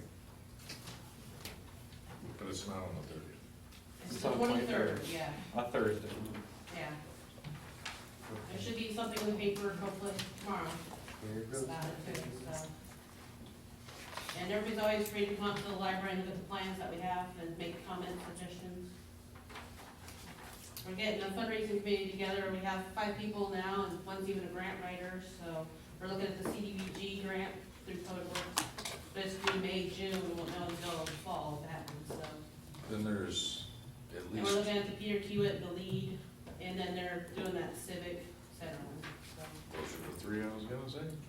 If anybody else has any other foundations or grants, let us know, so we can look into them. NET, Nebraska Television. Television, okay. Any other ones? I Anybody haven't know? thought about them for years. I forgot to even. Is the library owned, it's a separate entity, it's not a city, right? City owns the building. City owns the building, does that make them own the library? No, Yeah. well, the library board is, Huh. controls its own library, right? They control the library, but we just, It still goes back to the city. They're still a board of the city. They're still a city board. It's city. So is it like the hospital used to be, or the manor? No, because they aren't self-supporting. The manor is owned by the, no, it's. Yeah, but the library doesn't make any revenue to help offset its costs. No, you're missing the point. Who owns it? We do. City. does, yeah. Okay, that was my point. Thank you. But the library board does have some separate we have aspects to have a it. library board. The library board's a little more autonomous than the other city boards, but Yeah. not dramatically so. But it's owned by the city, correct? Yes. And they submit a budget to the city every year. Right. And we approve it Okay. or not. Just a question, I didn't know. Now you do. Donna, would you No, want I to, Donna, would you want to, if you get a copy, Joe asked me about, it, I think it'd probably be 8.5 by 11 of the newest plan. If I don't already have it, would you send me one and I'll forward it to all the council members so they have it in advance, even though they'll be able to see it?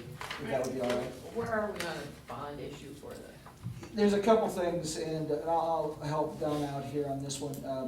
It is the library board's wishes and desires, as from the very beginning, to try to fund this, on their own and work through grants and that. The bond issue is something I think's been It's talked about like too last much. resort, right? It's the last resort. So what they want to do is that this fundraising committee is going to work together to see what funds they can get first before they look at the amount of the bond.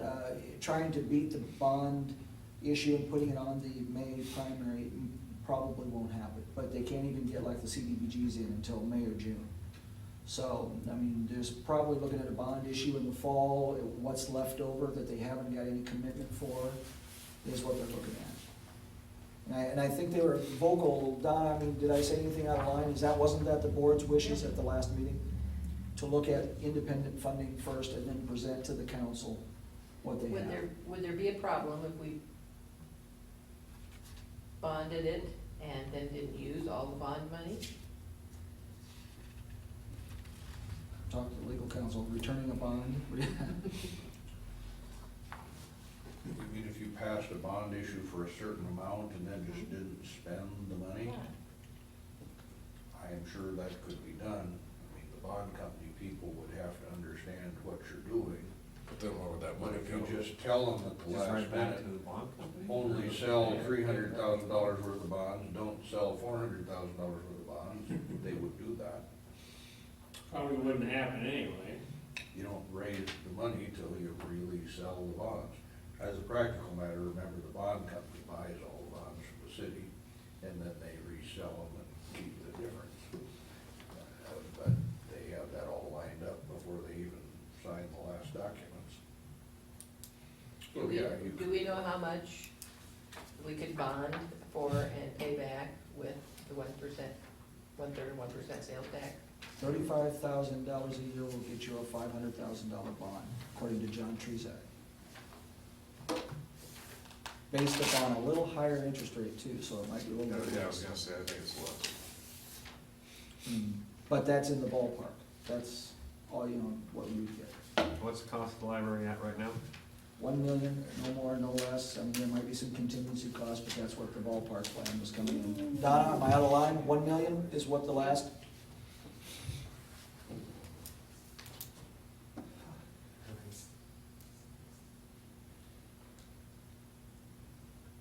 I can't, I hate putting this off or paying for a special election for a bond issue. I mean, we keep putting this off, I don't know why we can't go ahead and do the bond issue, and they can go ahead and do what they're gonna do. Because the bond issue's only gonna pay for half of it. Oh, And they can't build half.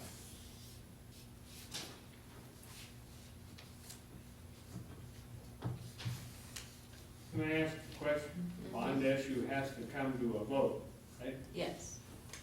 Well, I guess it's up to you guys, whether you wanna take it on, Well, or no, they put it have up to a vote. They have to have all their stuff done to be able to be I on the May understand ballot. that, Joe, yeah, I do. Okay, well, then they just said they won't have their stuff done to be on the May Well, ballot then it's not an issue then, is it? till November. Right. But I agree with you, Judy, I don't know. I've lived here all my life, yeah, I'd like to see new library and stuff, and this is, you don't have to put this down, but, yeah, I don't know. And people are gonna be wondering what we have that sales tax money for, so, I mean, Well, and that's why they're gonna apply for the grants and get to it, Bill. Well, it's in your guys' hands, do something. And recognize when you try to do the math, I don't think I've ever had anybody ask the engineers what the operating costs of this building. They will be different than the old operating costs. Until then, they'll As your have square a bigger footage. facility and their separation from an operating cost standpoint. That should be figured into the math, I don't think it has to be a not lot. just the bond payment. I don't think it has to be a lot more. I think Well, I don't Pierce, know what it is, I think but Pierce and somebody Tilden needs- both bought. Somebody needs to ask. yeah, they want above and beyond. Yeah. I think probably we could get by as the same amount of utilities and costs as what we currently have if we had better insulation, better everything, Maybe. better layout, maybe. I would think you need to ask, that's all Yeah. I'm saying. What if we bond in May for $500,000 and it passes? And in You can't July, because they won't have all their stuff done to even put it on the ballot. why do they have to have stuff done to put it on the ballot? It's a law. Is it? Well, the problem you'll run into, and I get, it Okay. seems like I get to be treated very frequently tonight. You have to sign documents when you do a bond issue that says, we're not just doing this to raise money to put in the bank, we have a municipal purpose for it.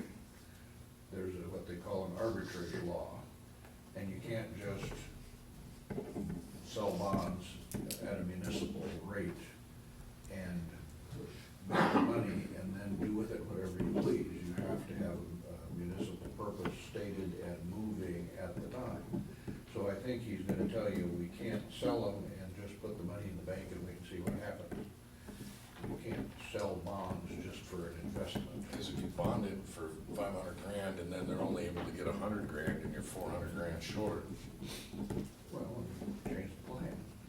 But you've gotta have a vague, at least. No, what I'm saying is you commitment to can't go forward. back and rebuild it. You have to state your municipal purpose to sell the bond. You can't pass the bond, get the community's agreement to a bond issue, $500,000 one, in May, not issue the bonds at that time, and Well, I not put don't- money in the bank or anywhere, I don't know but how just long say they'll until let you- July, when we have some money to go ahead with You them. wanna ask Treechek the question of how long can we wait after the election to sell the bonds?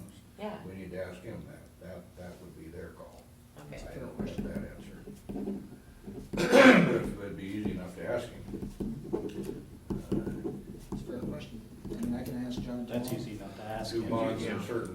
And how long can projects stay hanging before we sell the bond? Yeah, But you can't sell them and put the money in the bank, I'm pretty sure. no, yeah, I can see that. I wasn't asking. Yeah. Where's our To chance do to that. draw interest? Well, Yes, I got you loan it chicken to a too. farmer for 6%, make a lot of money that way. We can sell the bonds for 2.5, so loan it back out at 6. What's Midwest loaning money for God's sakes? Something like that. You make a lot of money that way, but that's why it's against the law. Minor details. Everything is against the law. Fine. Put it on the agenda for next month, we'll discuss it Pretty then, damn quiet back there. Been gone for an hour. Hmm. Mike. Wasn't it nice? Jeez. You didn't miss it very much. Went so smoothly there for a while. Let's see, approval on second and third readings of ordinance number This one's 916. 960. Now, that's your accessory buildings all over town with special use permits ordinance. You have language of that, you've seen it before. I make a motion to approve the second reading of ordinance 916. I'll second it. All right, motion made and seconded to approve the, you second and third together? Or do we have to- No, Second, second. and then you can waive the third. Okay. To approve the second reading, Judy, Aye. Joe, Aye. Jason, Aye. Graham. Aye. All right, now, somebody want to make a motion and second and to waive the third? No. Oh. So you mean we've got to actually bring that up, make a motion? All right, You you can want waive to, it if you want now, but you don't have to. You can wait till next month. Wait till next month. I would prefer that. No one should be building accessory buildings like that Okay. anyways. all right, well, we will go through next month and put that back on the agenda. Then you're actually done what the law wanted you to do on most of those ordinances. Seems like a lot of times we waive it, and we probably should. Yeah, model ordinances for the League of Nebraska Municipalities. Yeah, what's the action that we, you know, that's, On what? Model ordinances? yeah, Well, first we gotta spend 2 hours going through them. that's what I was gonna say. You wanna do that right now? No. See what you'll get to do now? I Class can do the overview part, and you can think about the rest of it. We can spend 10 minutes going through them if you want.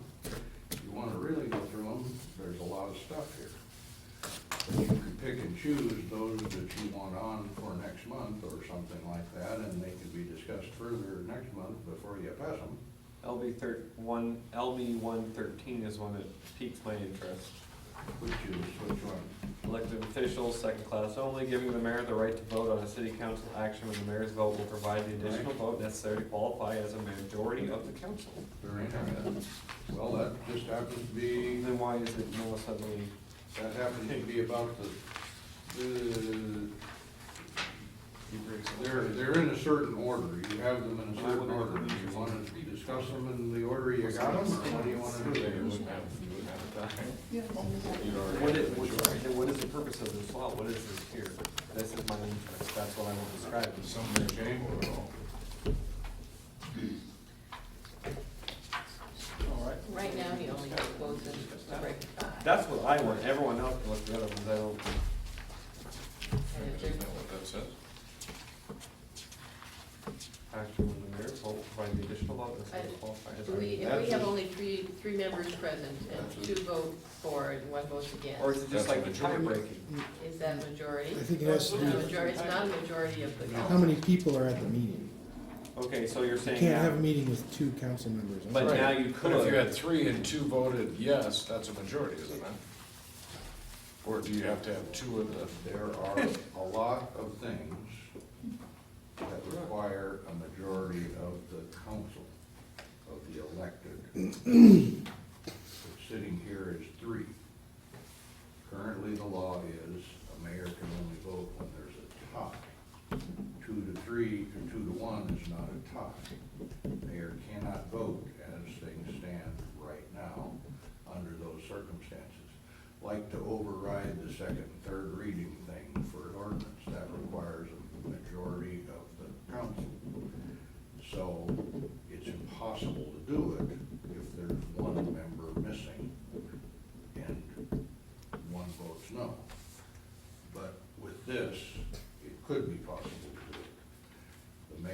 vote as a councilman if the council is not intact. That's what this would do. It would be a change. It's a state law change, but it just makes it possible. If you wanna ask if we can not do it, I guess you can leave your city code the way it is and require the mayor can only vote to break a tie. But the legislature, in its infinite wisdom, decided maybe the mayor should also be able to vote to make a 3/4 majority to do other stuff. Cause this sounds like, I assume maybe a lot of smaller towns have problems getting a full council to show up and. Well, but it's a matter of making progress when someone is missing. And it's not just small towns, it's a majority of the council. I mean, if you got a big town with 12 people on the council and 6 vote one way, you don't have a majority of the council. So the mayor can vote them. I mean, it can apply in any size council. But if it requires a majority of the council and you've only got 4, that means you gotta have 3, and frequently that fails. So they made it possible. It's probably most common to get used in a 4-member council situation. I don't understand the change at all then. So the current law says the mayor can only vote to break a tie. Right. This is a significant change. It would say the mayor can vote to make 3/4 of the council, to be a 3rd council person. Okay, so does that mean, does that change the laws of quorum then too? No. No. Basically, if I'm gone, say Yeah. I'm gone, they vote yes, you vote no. And the way the new law would be, he could actually vote yea or nay. Which would then give us a majority. Oh, what? Okay. Bruce alluded to the most best point of all, this has happened in this council. You have actually passed an ordinance on the first reading and went to waive the second and third and were not allowed to do it because you had a member missing. That's probably the biggest way you see it happen here. And the mayor could step in and be that 3rd council person. Only in that instance, though. Only in When that. you're missing a council person. You couldn't have 4 council people and the mayor vote to make it 3/4. Correct. But if you go through the state statutes, I don't have a list in front of me, but there are a lot of rather important types of things that require a 3/4 vote of the council, not just a majority of a quorum. Okay. And that's way different. And this just allows there to be progress by the mayor making the 3 out of 4 in the in a general sense, I don't think it would hurt anything. It tends to move things along, but it's more restrictive to leave it the way it is. So you can think about that. But there's a whole bunch of these. You wanna start at the beginning? Yeah, go ahead. Or are we confused already? Oh, well, that's Go confusing. ahead and start at the beginning. Well, everybody's got the packet in the same order, right? And they're not numbered, so if we don't do them from the top, you're gonna lose track. The first one is bonds and requirements. Are we all on that track? In our code book, it says clerk 50,000, everybody else blanket bond 25,000. We just had that discussion with Dennis Johnson, blanket bond, change the format. We just fixed it to Johnson's new format. This thing goes, if you look at number 3 at the bottom, penalty on any bond shall not fall below the state minimum. I would even have to look that up. I mean, if you want to say that it's the 50,000 and the 25,000 for the positions like it was, this doesn't say that. It abandons what we have in the current code book and says it's just the state minimum. That's one thing it does. It says at the top 33.30. That's some freaky complete computer glitch that nobody was paying attention to. We don't have anything like that in our code. It also says that up in the caption to amend 33.30. That's crap. That's gotta go away. It would affect our code section 1-301. And it would say that the penalty of bonds there in number 3 will not fall below the legal minimum. I can check for all the various positions. I think maybe it's 25,000 for the clerk treasurer and 25 or 50,000 for the clerk treasurer, 25 for everything else, like we have in the code now. But not that significant as long as you've got the legal minimums. That's what Johnson is gonna bring you, or whoever's selling you bond is gonna bring you, is the minimums each time, usually. So who do we have bonded? The current code, 1301, says official bonds will be made payable to the municipality as required in this section. Following officers required to furnish these bonds: clerk treasurer, 50,000. All other officers under a blanket bond, not less than 25,000. And we just changed that in August of 12. That was the reprint, but that's what it currently says. All other officers means Everybody else. employees, Right. council members. Well, Are we bonded? Not council. Should we be? I do think we are, but I just wanted to. I wonder. No, not council members. Okay. That's different. All right, that was my question. So probably the form is okay, the typos are dumb and they've gotta go away. Yeah, but if you continue on that, look at J, it says any person elected or appointed to any office neglects to have his or her official bond. So it almost sounds like anybody in office has to be bonded. Well, but this is a blanket bond, and if you wanna know what the minimums are for everybody, I can check, but I'll pretty well guarantee. No, I just you- meant J in the new thing that they said. Yeah, and the other thing they've done in all of these now is they've broken them all into sections and numbered them. A lot of what we have in the old code book is just one big blur, and much harder to read and keep track of. So breaking them up, I like that, that's a good thing. Most of the content is the same, the big difference is the state minimum, where here this said 50,000 and 25,000. And you can compare those if you want, or compare it to 1301, see if there's anything you don't like. Okay, enough on that one? That's 3-4 pages long, but it doesn't really add that much more. The next one is proposed budget statement. And I would think we should have Mike and probably the accountant give some real heavy thought to whether we want to add these things. This one would be 1802, proposed budget statement, contents, availability. But look at the first line. That's a huge change for Nebraska. Annually or biennially. 2-year budgets. Would that be fun? Only have to do it once every 2 years? No. I would cry for joy. I was thinking that might be popular. That section, proposed budget statement, contents, availability, that would be our 1802. But the main change would be allowing biennial. The next one, turn 3 pages. Definitions. Biennial was never defined. We would have to put that in the code, 1802.1. Turn the page, 2 pages, expenditures prior to adoption. That's already in our code book, and I think the point is there, you can keep spending last year's money until you get your new money, till you get your new budget straightened away. It doesn't really change much. I didn't deem it to be too important, but it talks about biennial again. It's adding the biennial language to that section. That would be in our code book 1804.01. What was that number again, Bruce? 1804.01.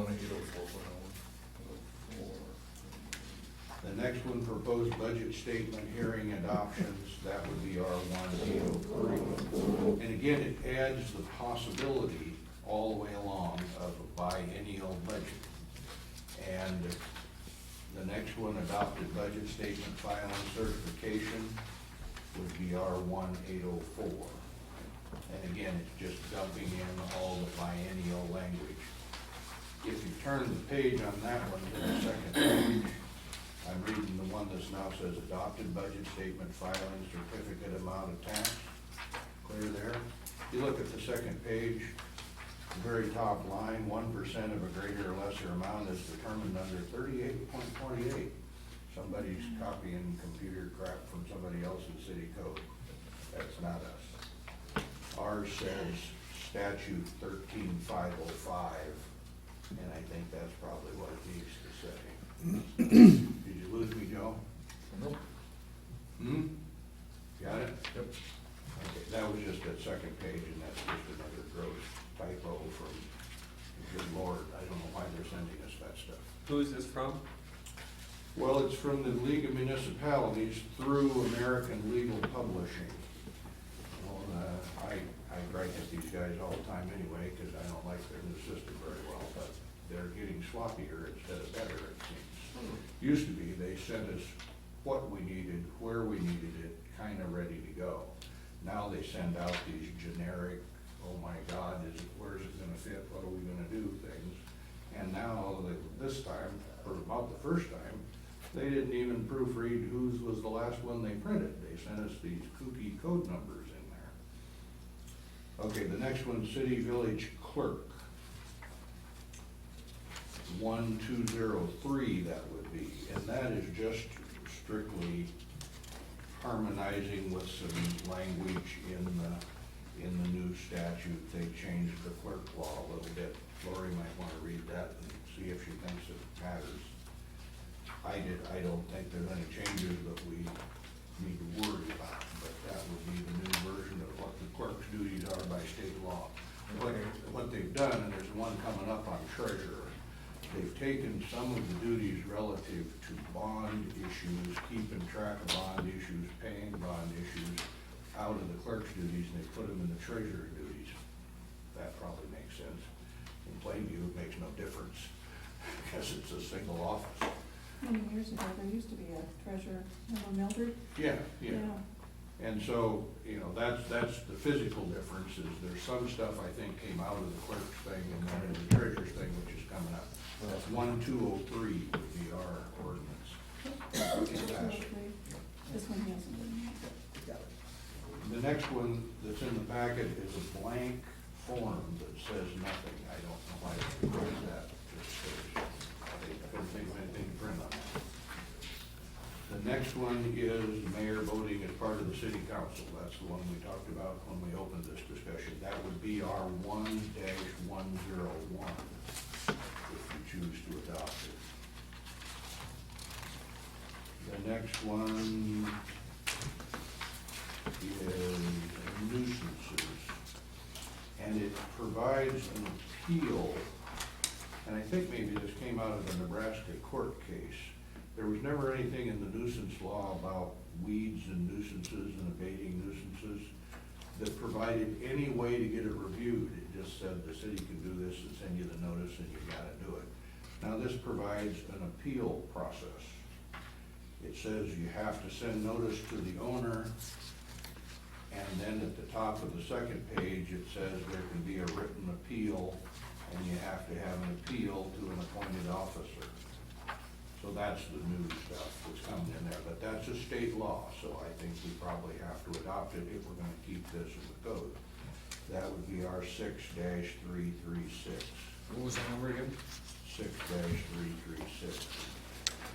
And the other thing they leave totally open here, talk about non-personalized, in F on that first page, weeds, litter, stagnant water. The second sentence in F, the city village shall establish the method of notice by ordinance. Oh, good God, this is the ordinance. In the old one, it used to say certified mail or personal service. Now it says you shall establish the method of notice by ordinance, like we'd have to pass a separate ordinance. I guess I would be inclined to type in there by certified mail or personal service, put it in this ordinance, why not? Well, if this is adopted, if you look under litter on E, Jace, you got your answer to the motorhome problem. Right?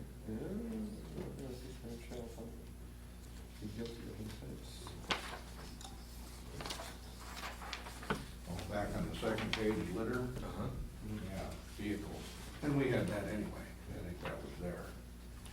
But do you think you want to keep a separate ordinance for what kind of a notice you give here, or should we just write it into this? I would put it in. I mean, it always used to say by certified mail or personal service. I don't know why you would not say it now.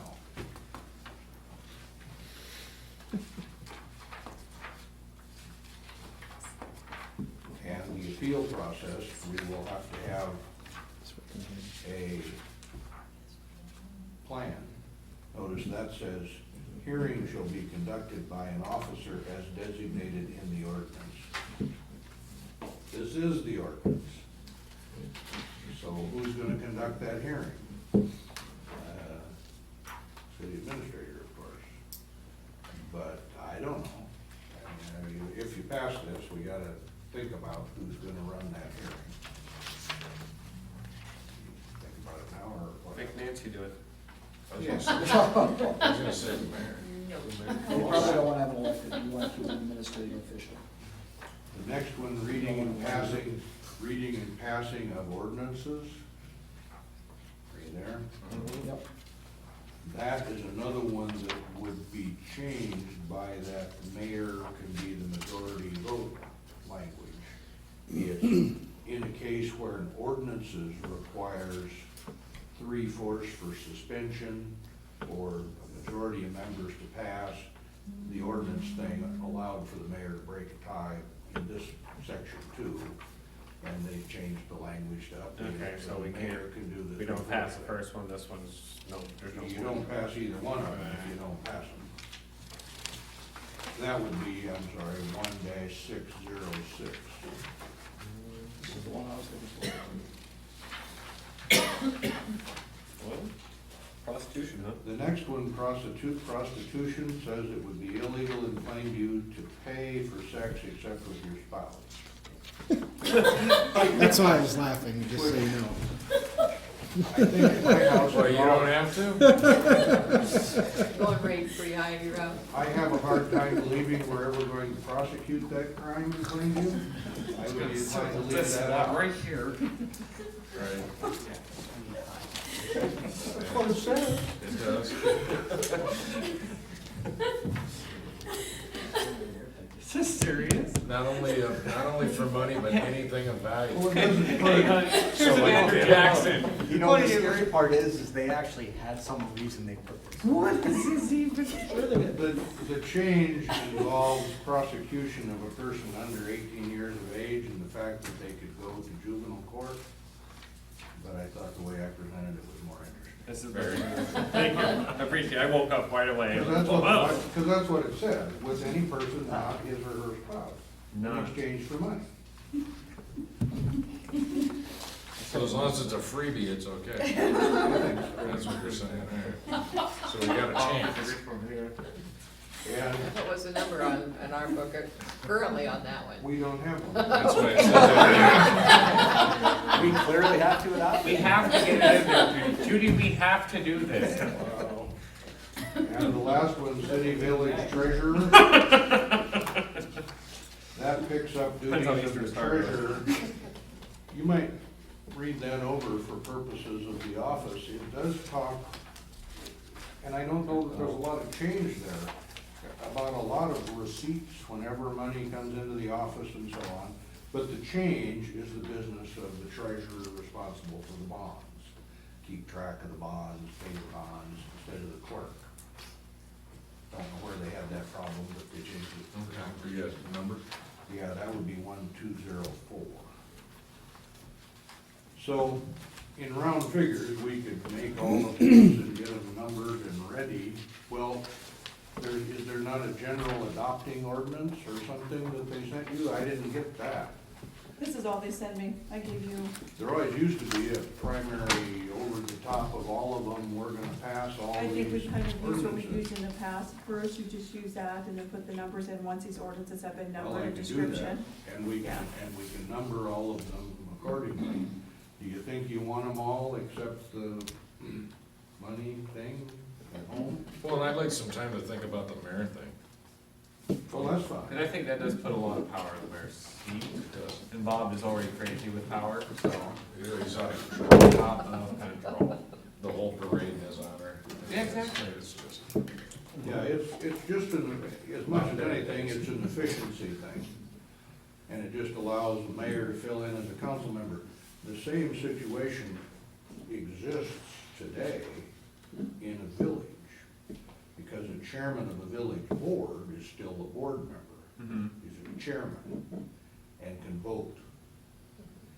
But in a city, by Nebraska's rules, the mayor doesn't vote except to break a tie, or if necessary to make 3/4 and somebody's missing is the proposal. Well, think about that, but I've gotta make up this ordinance to adopt all this stuff. We can put some blanks in it or something. Yeah, because I'd say the other ones are good, it's, Yeah, most of the rest of them you're okay with? Yeah, the prostitution one's great. Out of that whole packet, that's all you picked up on. he wants it in there for free, is okay. It's all biannual, but You're gonna get something else biannually. Well, I will then That's fine. make up an adopting ordinance and list most of them, the mayor, ones that are optional to think about, and everything else probably goes. Okay? Because I don't know why, but they've always, it seems to me, they've always put in a great big cover sheet adopting ordinance, and I can find one or make one I think we've used those from the we've old used in ones. the past, yeah. Okay? I think that's all there is with leave ordinances. We'll have to put them on for, adopt the leave ordinance for updates next month. Next then, approval of Mike Palmer, city auditor. I'll make a motion that we approve Mike. I thought we were gonna go look for a new one, because he's been here for 3 years. And in fact, I requested that. No, he hasn't. How long has he been here? Two. Two? This would be a This is second, gonna be, Yeah. because we just This will be his fired. third? Oh, then I second that. Never mind, I was off here. All right, motion made and seconded to, or was there a motion? Yeah. Motion made and seconded to approve Mike Palmer as city auditor. Judy? Aye. Joe? Aye. Jason? Aye. Brad? Aye. That motion will pass. City attorney's comments. I don't have anything else. I do, I guess I have one thing to just mention, so you don't wonder about it if it comes up next month. I got a reminder bill from Chilvers. I had sent in a request to them to get a title search on all the nuisance properties so we could be proceeding with this cleanup. There will be some significant interest in buying again come spring. I gotta get this going. We just keep getting distracted. But I've got $150 bill for the title search to have her look for liens and problems and who do I have to name in this lawsuit if we're gonna foreclose on all these properties or do a quiet title action. And she did that, and that's very reasonable to rotate through the record. So I'll get that to Lori as a claim for next month. We need to get her paid. I should have gotten it. so we in don't here. really have anything on the house on the corner or anything at this point? There's nothing going yet. They're just gonna sit on it for a while until they're. If the mayor's fine with it, that was my question, I wanted kind of an update on how the houses were going. I mean, if that's all we have, then fine. Well, the quiet title action is just an annoying process, but it has to get done, and it's just an additional batch of paperwork. But you know, my theory going into the winter was that it would be going by now. I got this title search in about a month ago, she got it back to me. And then she just sent the reminder at the end of the month and said, hey, are you gonna pay that $150 bill? So I got it, and I need to get it in as a claim, but I didn't get it down here soon enough to get it in as a claim. She'll be okay, or I could just pay her. But it'll show up as a claim next month, and we'll try to get moving on it.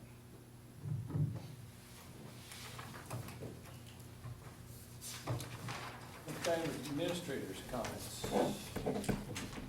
I don't really have any comments other than what's underneath the item for discussion, the pool thing. I would just like to, those that were interested in making sure we proceed forward in January, need to come down to the office with me and we can go through and maybe look at the options we have. We already passed and knew what we kind of wanted, and we already measured them out, so it's now just a matter of getting the We already materials. chose. Yep.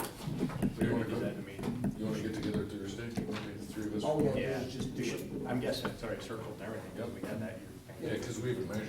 Yeah. I just don't want to proceed until we Yeah. relook at it again. Thursday? Yeah, is that right? Yeah, sure. Mike, is that right with you? Thursday afternoon. Lunch? Lunch, I think we're tied up in about 2 or 3 different things going on around, aren't we? Yeah. Development meetings, one, what else is there a mentor meeting, teammate thing? Wanna do it at 2? 2 o'clock? Yeah, that works easier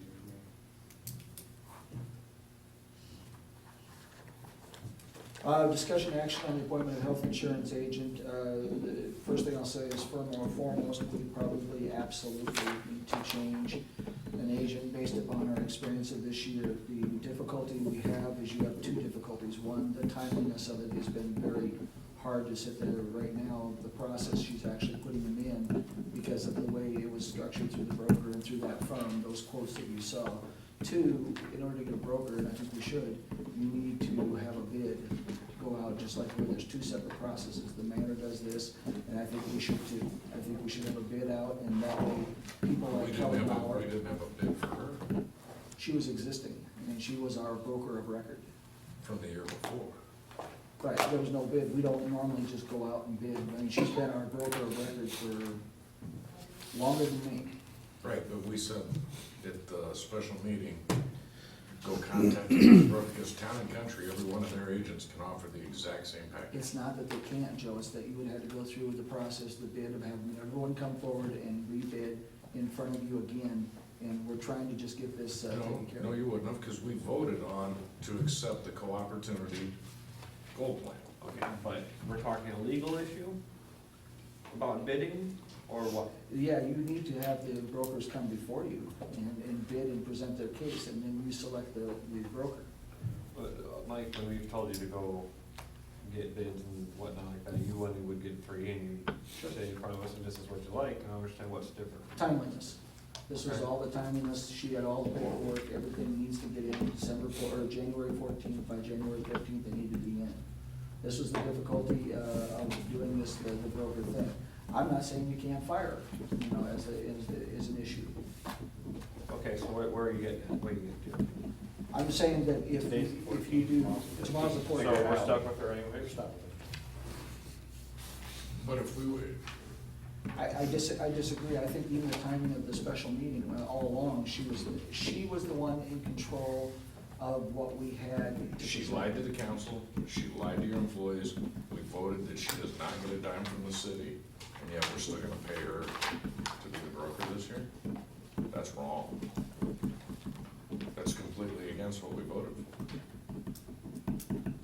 Okay, what would you like to do? I mean, we still have the option of stopping it as it goes, but I don't know if it's gonna hold up, I don't know what it's gonna hold up.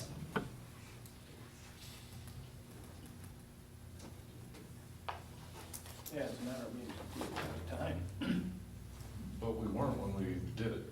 And I made the calls but I still- Friday. But I still think you are, and would be.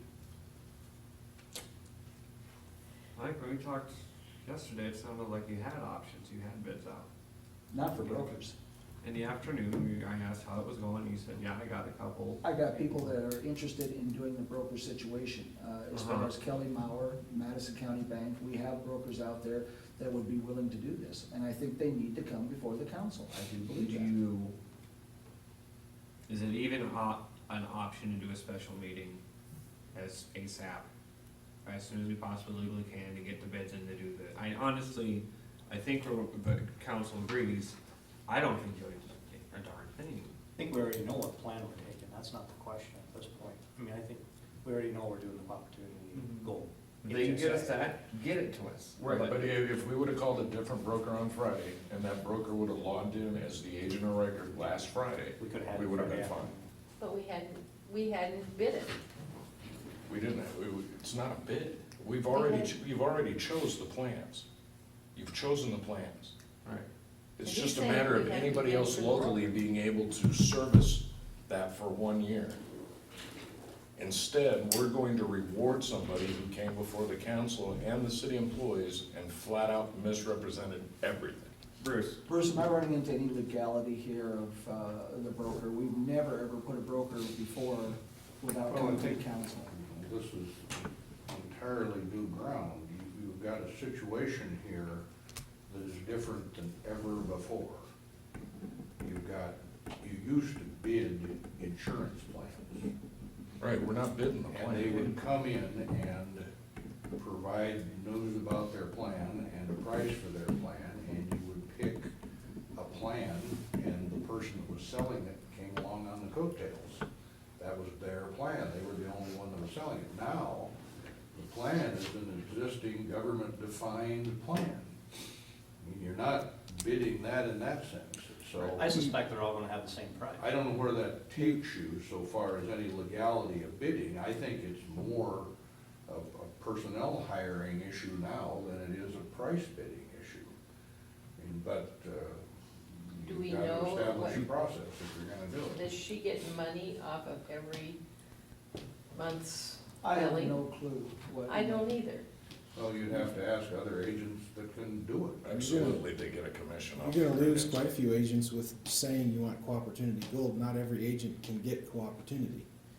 Renters can't get co-opportunity. Right, but there are local That's- options. That's who she works for. They can't do it. She works out of. She works out of Tilden or Norfolk or something. She can do her own. He's been trying to get cooperativity too, so that's why. Brianna says they Town and can't. country can offer co-opportunity. Well, I'm saying you might eliminate more than you think by saying you want co-opportunity gold HSA Premier. The biggest thing is we already know the price, we know the coverage, Yeah. all that I mean, details the in that bid plan. law that requires the city to bid stuff is a financial bid law to get the cheapest price for the city. Now, it's more like hiring your auditor. It literally sounds at this point, What like you we do should is just you be appointing please, commissioner, because he's already got, he did all the legwork. I mean, I know you can't do that, because you don't have the license, but You have to have a way of picking who, though, is the bid. That's my is the point, bid is, question. we're gonna go to anybody, my guess is that price is already set, we're gonna go to anybody that does co-opportunity gold, HSA, and they're all gonna give us the same. Yeah, you're spreadsheet talking that more was given. about Right, we just gotta interviewing and pick somebody. So, hiring exactly, a we're just gonna have to professional pick somebody. representative than you are bidding a product. Now, I Right. guess that's the way I think you've got to look at it. But see, now here's a devil's advocate. We go ahead and say, well, no, like, we're gonna go with Town and Country because Joe says they can do it. We contact Town and Country and the Town and Country says, we can't do that, or I talked to something else. Town and Country on Friday, yeah, they can. Oh, okay. But we voted on this last Thursday. We gave a directive last Thursday. Well, I'm sorry, I was under the impression, maybe I misunderstood, but I thought this was handled, I thought we had people that were gonna be here to talk about this. And Mike, I understand you're in a rock and a hard place. But, Did you talk to Lois at Town and Country? No, I talked to the Sirius. Lois will not, I mean. yeah, that's just all Lois would go to anyways, so. Okay, Yeah. did they say that they could get us insurance for February 1st through co-opportunity? I didn't ask that question. I said, That's the question we need to ask. Did you talk to Josh? No, He said he called you yesterday. you didn't, Okay. not that I'm aware of. Okay.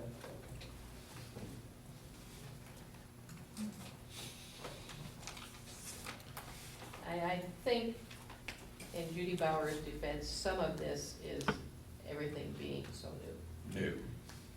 And If she didn't know, she should have sat there and said, I'm not sure, but to state that she's checked and it is this in fact, when it wasn't even close. I mean, yeah, the savings account and the borrowing against, that's serious stuff, that's stuff with, you know, good selling points. Yes. And listen, if Mike can figure it out, the person who's been doing it for how many years should know it already. Now, that's not a shot against Mike, that's not Mike's job. I'm not sure that she has, I mean, I think this is her first year to Selling do what insurance? she's doing. No, to do what she's doing with co-insurance, with HSAs that are different, I mean, I think there's different They're all different. HSAs. I can tell you this, What did she this HSA is anything different than we've looked at it. yeah. It's not? It's For the completely last 10 different. years. Oh, yeah. But it's still an HSA. It's an But I HSA. think, But I mean, her quotes weren't even close, guys. I mean, her deductibles were wrong, her out-of-pockets were You don't wrong. gotta say nothing to me, man. I was here, I saw. Well, I know, but we voted on this last Thursday too.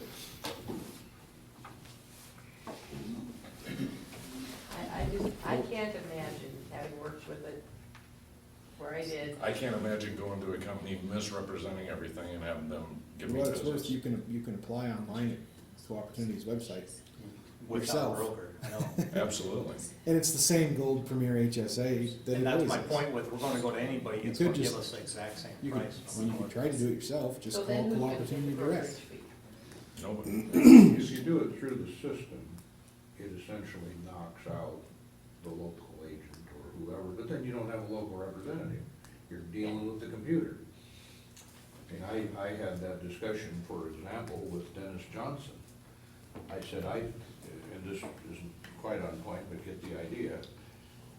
I know a lot of people that have income that goes dramatically up and down every year, particularly on the farm. If they buy from a broker, an agent here locally, they haven't bought through the healthcare system, so they're not entitled to a subsidy. This year, their income's high, they don't care. Next year, if their income's low or they write off the combine, they're entitled to an 80% subsidy. If they didn't buy it off the computer, they can't get the subsidy. Huge difference. But the local agents would prefer that you do business with them because they get their commission. Well, and the city people got Co-op Gold, their max out of pocket is $135 a month. I enrolled for Co-op Silver on Friday and it's $489 a month. Mm-hmm. Yeah, I understand it can be a lot worse. But you've got to decide, are you going to continue to shop for a professional representative to sell you the same plan that all professional representatives do? Well, I would say professional, maybe the key word there. It's way different than the old bidding process. I mean, Mike's theory on bidding was that we always had to start 3 months ahead and get bids. And they would have a package and a plan, but now they've all got the same package. So like you're saying, we have all of 0 time to get this. More like hiring an engineer. I don't know. I can probably go, like I said, even tomorrow and sit there and. Well, we're not trying to make the city people not have insurance. We're not trying to hose up the city's insurance. What I'm trying to do is make sure that somebody who came and lied to us isn't rewarded again. So, It's really, I just. change a broker, Bruce, just as simple as, making a call, I'm out of my league here. Well, like I said, this has never been analyzed in Nebraska or anywhere before. Right. We could call the league, but they wouldn't have a clue. It's never been analyzed anywhere before. But I think the health insurance market, from the city standpoint of the city's group plan, has changed from bidding a plan on a financial basis that requires some effort of bidding, to you're just hiring your expert. You're hiring your engineer, you're hiring your auditor, you're hiring somebody, and you hire those people whenever you please. I don't think there's much bidding to it. There's a certain amount of, recognition of effort and honor, but if the effort and honor was screwed up, I don't know that you owe that any loyalty. I wasn't here when all that happened. I don't know what you had there. She definitely had wrong Contract. information for us. I don't deny that. The contract is big enough, though, I'm not gonna argue with you. The what? I think the contract that you're awarding is of a significant enough amount of money, it doesn't matter what the commission is. Because if the commission made a difference, you could have Dennis Johnson bid it $100 lower a month than somebody else, and then there would be a price difference. So the commission doesn't make any difference. I don't know, I'm not the definitive either, but I think it's the contract that you're awarding that is the important thing. Because how do you pick? Who are you gonna pick, and how do you justify that to the public? When they all come to you with the same plan, same price. Because you're giving a commission to somebody, Exactly. how do you pick who that is? Well, that's the same thing as picking between one of 5 state farm agents that are in the yellow pages. You pick the one that you think will give you the best service and know what they're doing. As a city entity, basically, I don't know if that's kosher, but I'd say, well, we decided I think. insurance agent A down the street as opposed to the one across the street, B, can do a better job. I think if this continues, that we need to rotate it up. Well, it's no different. With everyone in town and allow them to service it. Not everybody in town wants it. Well, if they have co-opportunity. I mean, what I'm saying is that I agree, it's gonna turn into an every year deal. I haven't seen anybody in town that has co-opportunity, to be honest with you. I Town and Country's I didn't the look one at I Town know. and Country and Pierce, but I mean, the and co-opportunity Country people that I Pierce. saw were advertising that pretty Town and heavily. Country, what doesn't matter their locale, if Town and Country can do it, doesn't matter if they're Pierce, Osmond, No, Plainview. yeah, I get it. I think we're kind of losing sight of the priority just because we're trying, and I understand, have some semblance of justice, but we still need to get the employees health insurance. And we may just have to swallow hard and do it this way because we don't have the time, it's gonna get more complicated, and we may just because we're trying I think somebody needs to Stop one call and find person. out, you know, what happens if we choose a different broker in midstream with the same product? And if you're gonna do that, you need to set a special meeting, find those answers and talk again, apparently. Yeah, I don't think we have the time. well, I think we go ahead with her right now. It's not what we voted last Thursday, guys. I understand, but I don't, Mike, what was the holdup on last Thursday? So the What fact we happened? didn't take action after we I voted, just went into we're gonna Friday let them have their looking way. for the plan, That's we exactly still what have it to get is. the plan Give set you up the and right the to do it, paperwork all right, done now for the you're employees. Uh-huh. And the employees, all the plans were sent in, and she submitted them into, as far as the co-opportunity plan. he's rewarded, So- why is he rewarded? Because we don't have to do any work. Now we just continue as we were They're in going. co-opportunity, No that more doesn't work. mean the broker, I don't know how that works, I mean, I don't know anything about it. I think. Can you visit with brokers and find that out, Mike, and call a meeting? I don't think we have the time. No, Is that, well, I make the motion, we approve Joe Bowers, the health insurance agent. You don't even have to, though. All right, well, then I move we move Well, on. actually, he would, because we made a motion last week with a directive, and the directive was ignored. And now we're gonna continue down that path. Minutes, yeah. So we should write up the minutes. We don't have that meeting. Oh. I was thinking, because I made the second, I remember that. But I think, wasn't it worded that we wanted to find, it was if there was another option or something? With the possibility of, what was it, word for Yeah, word on the tape, there's a or- possibility Because of we looking at a new realized he insurance was against the agent. deadline, We but allowed the HSO, or HSA, and then Plan was also, picked, but the biggest thing was we just didn't want to allow Judy to get we the. wanted to. and then find to look different at a broker, new and I don't know insurance that we had to do that. agent, is how it was We worded. made no effort.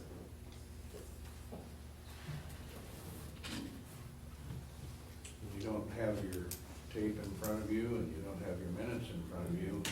My notes say Joe's motion was to do the co-opportunity fund, HSA, 6 months at a time, switch agents from Judy Bauer, pay $250 a month if the city does not take, or if the employee does not take other insurance. Passed. So I think perhaps you do need to vote again if you're gonna keep Judy Bauer, because you voted to No. drop Judy Yeah. Bauer. We can, it doesn't say we had to do it before, So, did it? I don't know when it said you had to do it. I It mean, was can all can we, one- I don't know all whether one we can motion. do that. Can we get it from her this month and drop her next month? No, it's an annual contract. We don't sign anything with her, I mean, she gets the commission one time and that's it. That's what I believe how it works, is that correct? I don't know. I don't know either. I think Why doesn't maybe anyone they, sell insurance in this building? our insurance agents. Depends how you pay your premiums. If you pay your premiums annually, the commission is annually. If you pay your premiums monthly, Is she getting a premium every month? She gets it monthly. at least that's the way it was when I had a life and health license. That should probably solve that then. I mean, the minutes are done. I running them this week. Mhm. I don't have them with me. It's pretty much what Bruce said. Oh, Yeah, no. that's what That's pretty much what it was. I guess I got mine. See what you Gosh, sure. I'll call Judy and ask her if we can fire her next month. Do you want me to do that? Tonight it's 10 o'clock. I mean, what else are we gonna do? Employees insurance. What is the status of the plan right now? It was all submitted, paperwork, yesterday afternoon to get it into co-opportunity. So it's been signed up. Yes, the employees are signed up for co-opportunity. And that's my problem, is that the lady who we voted not to use is the one who submitted our applications yesterday.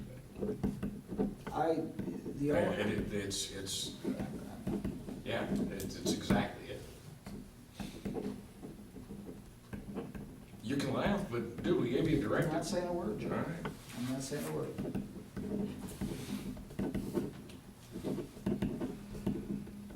I made a motion, it still stands. What's your motion? Accept Judy Bauer as health insurance agent, because I don't see any other alternative that we can. Just for the year How we find out what we can 2014, do. Jason. I think that should be every insurance agent forever from now on, if we're gonna keep dealing with this, you know what I mean? We should have insurance agents bidding to us, give us the service, things like that, because I don't ever wanna see her in here again for looking for money from us. But, Do you wanna put something like in your motion and then review for new agent, the year for 2015? sure. I think we need, I don't think we wanna do that. I think we wanna put in there, find out what we can do as soon as we can do it. That's fine, I made the motion, no one can second it if they don't want to. Yeah, it's gotta be done. I made the motion. Because I'm done talking about it, because we're not getting anywhere. I'll make a motion that we, Oh, he's already got a motion. nobody seconded it. It's No, gonna die no. due to lack of Yeah, second. that's fine. I will make a motion that we that we accept the offer from Judy for co-opportunity insurance for our employees and try to find out if and when we can find a new representative. If it has to last a whole year or not.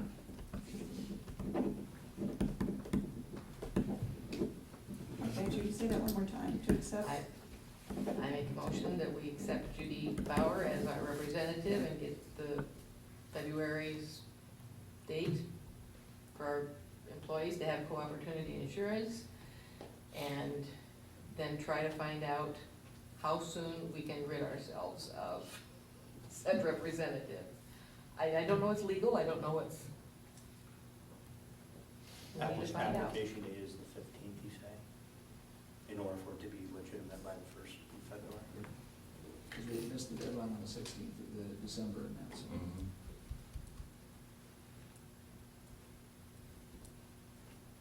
Well, we've got a motion, any seconds? I'll second that. All right, I guess we've got a motion made and seconded then. We need to move forward, but we need to see what our options are before this is all done, because, I guess my thought was the motion was made at the last special meeting to go out and look, and I don't think it was done. I agree. If there's no further discussion, I guess we're ready for a vote. Judy? Aye. Joe? Nay. Jason? All right. Grant? And I think I want that put into the minutes that Joe strongly objected to not having any action taken on what we had directed our city administrator to do. And find out what we can do to correct that.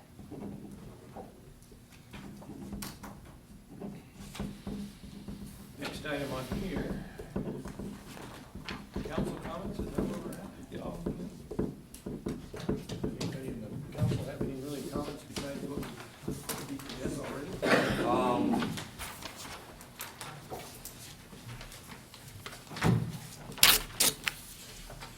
Let me feel how I want to word this in my head. Well, first things first, that chamber letter, I don't think it was just for Bruce, I think it was this whole side of this road all the way up is icy. I pulled in here, there was a big ice rink, and so I just slid into Lori's car, tried backing up, and I drifted back into her car a couple times. Excuse me? I'm kidding. I'm just saying, I pulled in and I noticed there was a big freaking ice rink. No, car's fine. Okay. I don't want to Some rock parts of the street will never get sucked. It was less Yeah. than that. We need to do something about the ice on that side. And if there's any, and I know people park their cars there, we need to call ahead and tell businesses, move your freaking cars if you want your side street scooped. And if they don't, then it's kind of a tough cookie situation. And pardon me, where do we get the idea this was just for Bruce, like I give a Tinker's Dam? You're a special The person. letter talked about all of downtown. I participated in the discussion Mhm. and agreed with the topic. Mhm. But the topic was all of downtown, the sidewalks, the street, the whole 9 yards. It had nothing to do with me. We've got sidewalks all up and downtown that look like the downtown's deserted, and nobody's gotten a letter, nobody's gotten an ad in the paper, nobody's gotten a kick in the butt. It just looks terrible. That's what the letter said. Why are we making this correct the park at the Curtis Law Office? Right. But let's kind of force people to do that. I know they do it in front of the news house, I know they do it at State Farm, heck, even Hamilton's man cave gets swept, so. I would prefer to see it, I don't know what the council thinks, I'm doing a lot of talking here. No prefer to it, there's probably an ordinance about it if you look hard enough. Well, of course there's an ordinance, but Mike's comment said it's been handled. What does that mean? It means that the downtown, it was addressed with the staff, that we need to do a better job of making sure it's cleaned up. Well, 90% of it's private. That was the other 25% of that letter that needs to be addressed to the individual owners, yes. Can you put it ad in the newspaper reminding people of the ordinance number that is their legal obligation to get those sidewalks clean? So, And there's places where the drainage, when it thaws a little bit and it freezes, and it's awfully hard to step off of the curb to get into your car. If there's anything we can do, I would like to see us We do bring that. our backhoe out. Like right out here for the city, by the building. Mhm. Yeah, and that's been taken I care go of there to too. get my hair cut, and I had to walk the other day all the way around and find a spot so I could get up in to get my hair done. Because it's so slick, I didn't dare walk through here and nothing. I do notice today that there's gravel on there, but there's been several days where there's never anything there, and the drain runs so the water runs right across the street, or right across the sidewalk, which makes no sense at all. It's been moved. Has it been moved now? Yeah. That's good, and I'll break my neck. Well, we're piling it on, I know. gravel on Thanks. the. Unfortunately, that points right back where it was, so this is gonna fill with water and It's just. there's no solution for the stupid thing. Gravel where? Just gravel Yeah. on some of the edges, Yeah. like up by the school before we saw, by the corner pool. This Couldn't building stop. was I mean, not. we've been fortunate this year with minimal snow. Community comments? Yeah. Since we're down here? No, I'm not done. You're not done, okay. This building is a piece of. They bring it, they know we just, you have at least 3 council members here that remember that we requested a different health insurance agent, and I kind of felt like that was thrown to the wayside. And I think, darn it, when the council says to do something, you should do it. And it's my opinion that I believe a verbal or written or whatever thing is necessary. It's just, I know you're kind of rolling your eye, whatever, but, I mean, I'm not rolling my eyes, I'm you're listening. So, I don't know what the mayor thinks, I don't know what the rest of the council thinks, but, you know, I don't know what else to do. No one else wants to do anything, we'll just move on. But, I think there should probably be a written, okay, I will make a motion, Mike is written reprimand for not following directions at the health insurance, for following the health insurance agent. All right, motion, is there a second? second. Motion made and seconded. Judy? Aye.